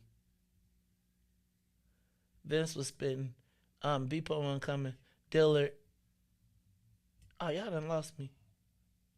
I want. You know what I want? What's that? I want y'all need to do an HBCU tour. Like, I feel like with COVID, Yeah. it killed all the HBCU tours. Like, I wanted to put my son on a bus and be like, get on the bus with these kids that Right, you don't and know learn, yeah. and go see these schools and get out your bubble. And now he about to go to college, man. But he wasn't going. He wanted to go to U of I, but I still want him to go. Like, then, you could go Yeah. meet They used some to have girls those- on the yeah, thing they and used be to have like, those hey. college tours. And I think Why y'all tripping, man? You call That's a good one. So Hey, I man, think what like y'all shout out to doing? like Chicago Football Classic, the 100 Black Men, some of these Dog. other organizations that do these college fairs. Vince. We should really look into that. Vince, y'all gotta bring it back. Like, You're right. Like I know We're y'all gonna love have the a lot college more fair. chaperones than you used to have. back Vince, then. the thing is, They need the experience. you know what made me want to go to U of I? I went there when I was 9 years old. The first time they went to the Rose Bowl when they had Jack Trudeau. Mm-hmm. And my older god sister, Camille Jackson, had a war paint on. And I remember she lived in ISR, and it was as vivid as to me. And I just remember looking around like, oh my God, I'm going to go here. Right. And then I went to Olivet, and I was like, now I'm going to Olivet. But like when you haven't seen the rolling hill, and even the crappiest little, Yeah, you're very impressionable. you like, wow. And I'm just telling you, like, imagine, like, I really feel like I want my boy to have that. Go to the school, go see, like, whether you get off the bus and it's a step show, and you know they like, yo, and what y'all doing, man? What do I got to get on the advisory board or something, man? Yes, please. Look, We y'all like got that. y'all be, man. Look, man. So look, shout outs to the founders of the Chicago Football Classic, Mr. Everett Rand, Tim Rand, and Mr. Larry Huggins. Y'all are listening to this. Mays is offering to jump on our board and help us put together a college tour. Hey man, I definitely would do, and I think we that'd be a could good promote idea. it. I just think that exposure is so important, and I think that we do the things that make us comfortable or that are not. I'm not this ain't child, but that I don't think we recognize how important they are to our next generation. And I just think right now, how many times I'm just like, damn. I wanted to put Mazon on a black. Like, I had plans for this summer that he was going to get on the tour. He was going to come back and tell me that he wanted to go somewhere. And I was going to be like, nah, you're going to U of I, and he could fight me. And then if he wanted to go to a HBCU, he could. Right? But I think we've got to, and the other challenge is, while Dion and them are bringing attention from the athletic standpoint, we got to make sure that our young people get an opportunity. Let me also say this.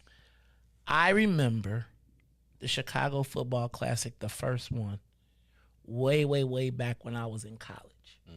And we came, all of us came, like it was the biggest deal. Yeah. Everybody in Illinois was coming back because we had our own football classic. Vince, the Chicago Football Classic, I'm going to tell you, since you have been involved, I've seen it go from, like, it was a social event that really I used to want to go to it because I just wanted to get a skybox. Right. Not really. It was like the one day a black dude could afford a skybox and you could ball out for $2,000 to $3,000. And shout out to the Rands for creating that opportunity. As well as having the vision to do the Chicago Football Classic. But I got to tell you, over the last few years since you have been involved, it seems to be growing.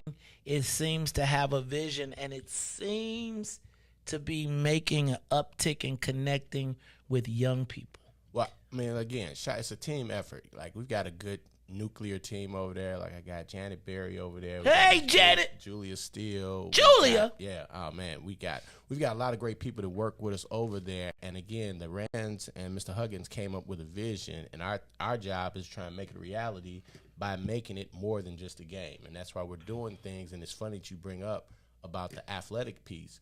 So we've got a program that we're working on right now. Shout out to Miss Lori James. It's a band camp. Hey, band camp. Reese on here talking about band camp right now. I'm seeing him. Looking at there are more scholarships for band than there are athletic scholarships. Rego Babo, you heard that? And so what we're trying to do is, in the summertime, what are these kids doing? Because they're not playing for their churches. Where are they playing?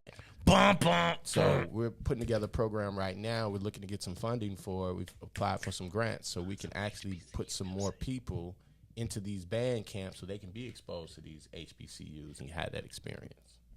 Vince, what would you say? Reese, find me some like Grambling band or whoever got a marching something and give me something to be because I always Let's see what he come with.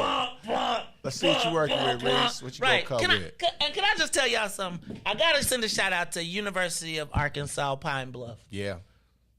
Which, for the life of me, I gotta tell y'all, Boo, Mac, all of the brothers down at University UAPB, and UAPB has a big Chicago contingent. These people be loving their schools. Oh, but I was like, when we went to Pine Bluff, I got to tell you, I was like, this looks like Northview Elementary School. And there's no diss, but what I'm telling you is they loved their school, their teachers, the people followed up. We have just seen our boy Lorenzo just graduate from UAPB. Lifelong friendship. So I want to send a big shout out to them too. Vince, who got the best band?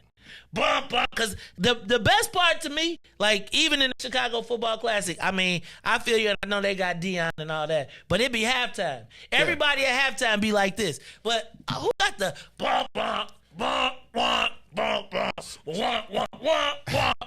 and they be playing all the songs and who got the best band? So from what I've seen, and again, this is just my POV, it's either Jackson State or Southern. But then I still got to go, and you got to look at schools like Prairie View A&M, and you got to look. Another one, Miles College. What the hell is Miles College? Miles College has a band of close to 300 members. They've got one of the biggest endowments as a school, HBCU. And when they came to the Classic about 5 years ago and went against Morehouse, they gave over $1 million in scholarships for their band program, and they just didn't have the people in the arena, but they put on a show. There's a lot of good bands out here. Well, I want to hear one of them before we get up out of here. You ain't found nothing, Riis? Dang, man. It's like the whole, like it's nice. So you know how you got to move it ahead into the song. But you know, so it's like a Hey, well, performance. You know how it's like a Howard whistle. University has the best rendition of Talking Out the Side of Your Neck. Find that. It's called Right. Talking Out the Side of Your Neck. What's that? I don't even know what that is. Hey, you're talking out the side of your neck. Come on, man. Give us some. Is this it? This one on right there. That ain't talking outside your neck. Hey, man, play with the man asked you for, man. See how the millennials do, dog. You gave him the answer to the question, and he going to go find you a new one. Play that while I'm looking. See how Talking you out the side of your multitask? neck. Go to YouTube. It's Look, there. y'all, it's the Maze Jackson Show. If you went to HBCU, let me see who else, what other HBCUs represented in the chat. Oh, The we Southern can't forget FAM. FAM, they Southern got Human nice band, Jukebox, too. hand down, Zaviola say. Yeah, Southern is dope. Southern Miles is Jackson College State. in Birmingham. Maze, you can't pantomime something other than a trombone. Bum, bum, bum, bum, or Reese, you can't find it. You know, it'd be funny because when I was a kid, if you played the flute or the clarinet and a dude, you had a problem. You see the flutes and the clarinets in the band, they be. Those are people that can dance. Those ones can rock. My favorite be the tubas. That's what I'm talking about. Then they be. Check out them drums. See, that's that go-go rock that they put to it. They be. But I'm just telling you, my daughter could never be one of them hot girls. Because the hot girls, I'll be like, hold on. Do your daddy know you wearing that? Look, y'all, this is the Maze Jackson Show. This is the HBCU, a family affair softball tournament tomorrow. All alumni are welcome. All alumni, bring your got flag. a lot of dope DJs. Hey, you got a shirt? See, this is my part. I'll be the drummer too. Like, bro, I'll take a bass, but I want to play a tuba in they joints because they be. Boom. I tell you what, it'd be funny because when I went to U of I, we had like a huge band, huge, covered the whole field. Right. And just they marching. But they be like, right. The black people. HBCU bands, we need more space. We can't take up the whole field. They got to be able to move around. They be. Then when we had a linettes. The linettes. The linettes. They be like, yeah, do the WAP.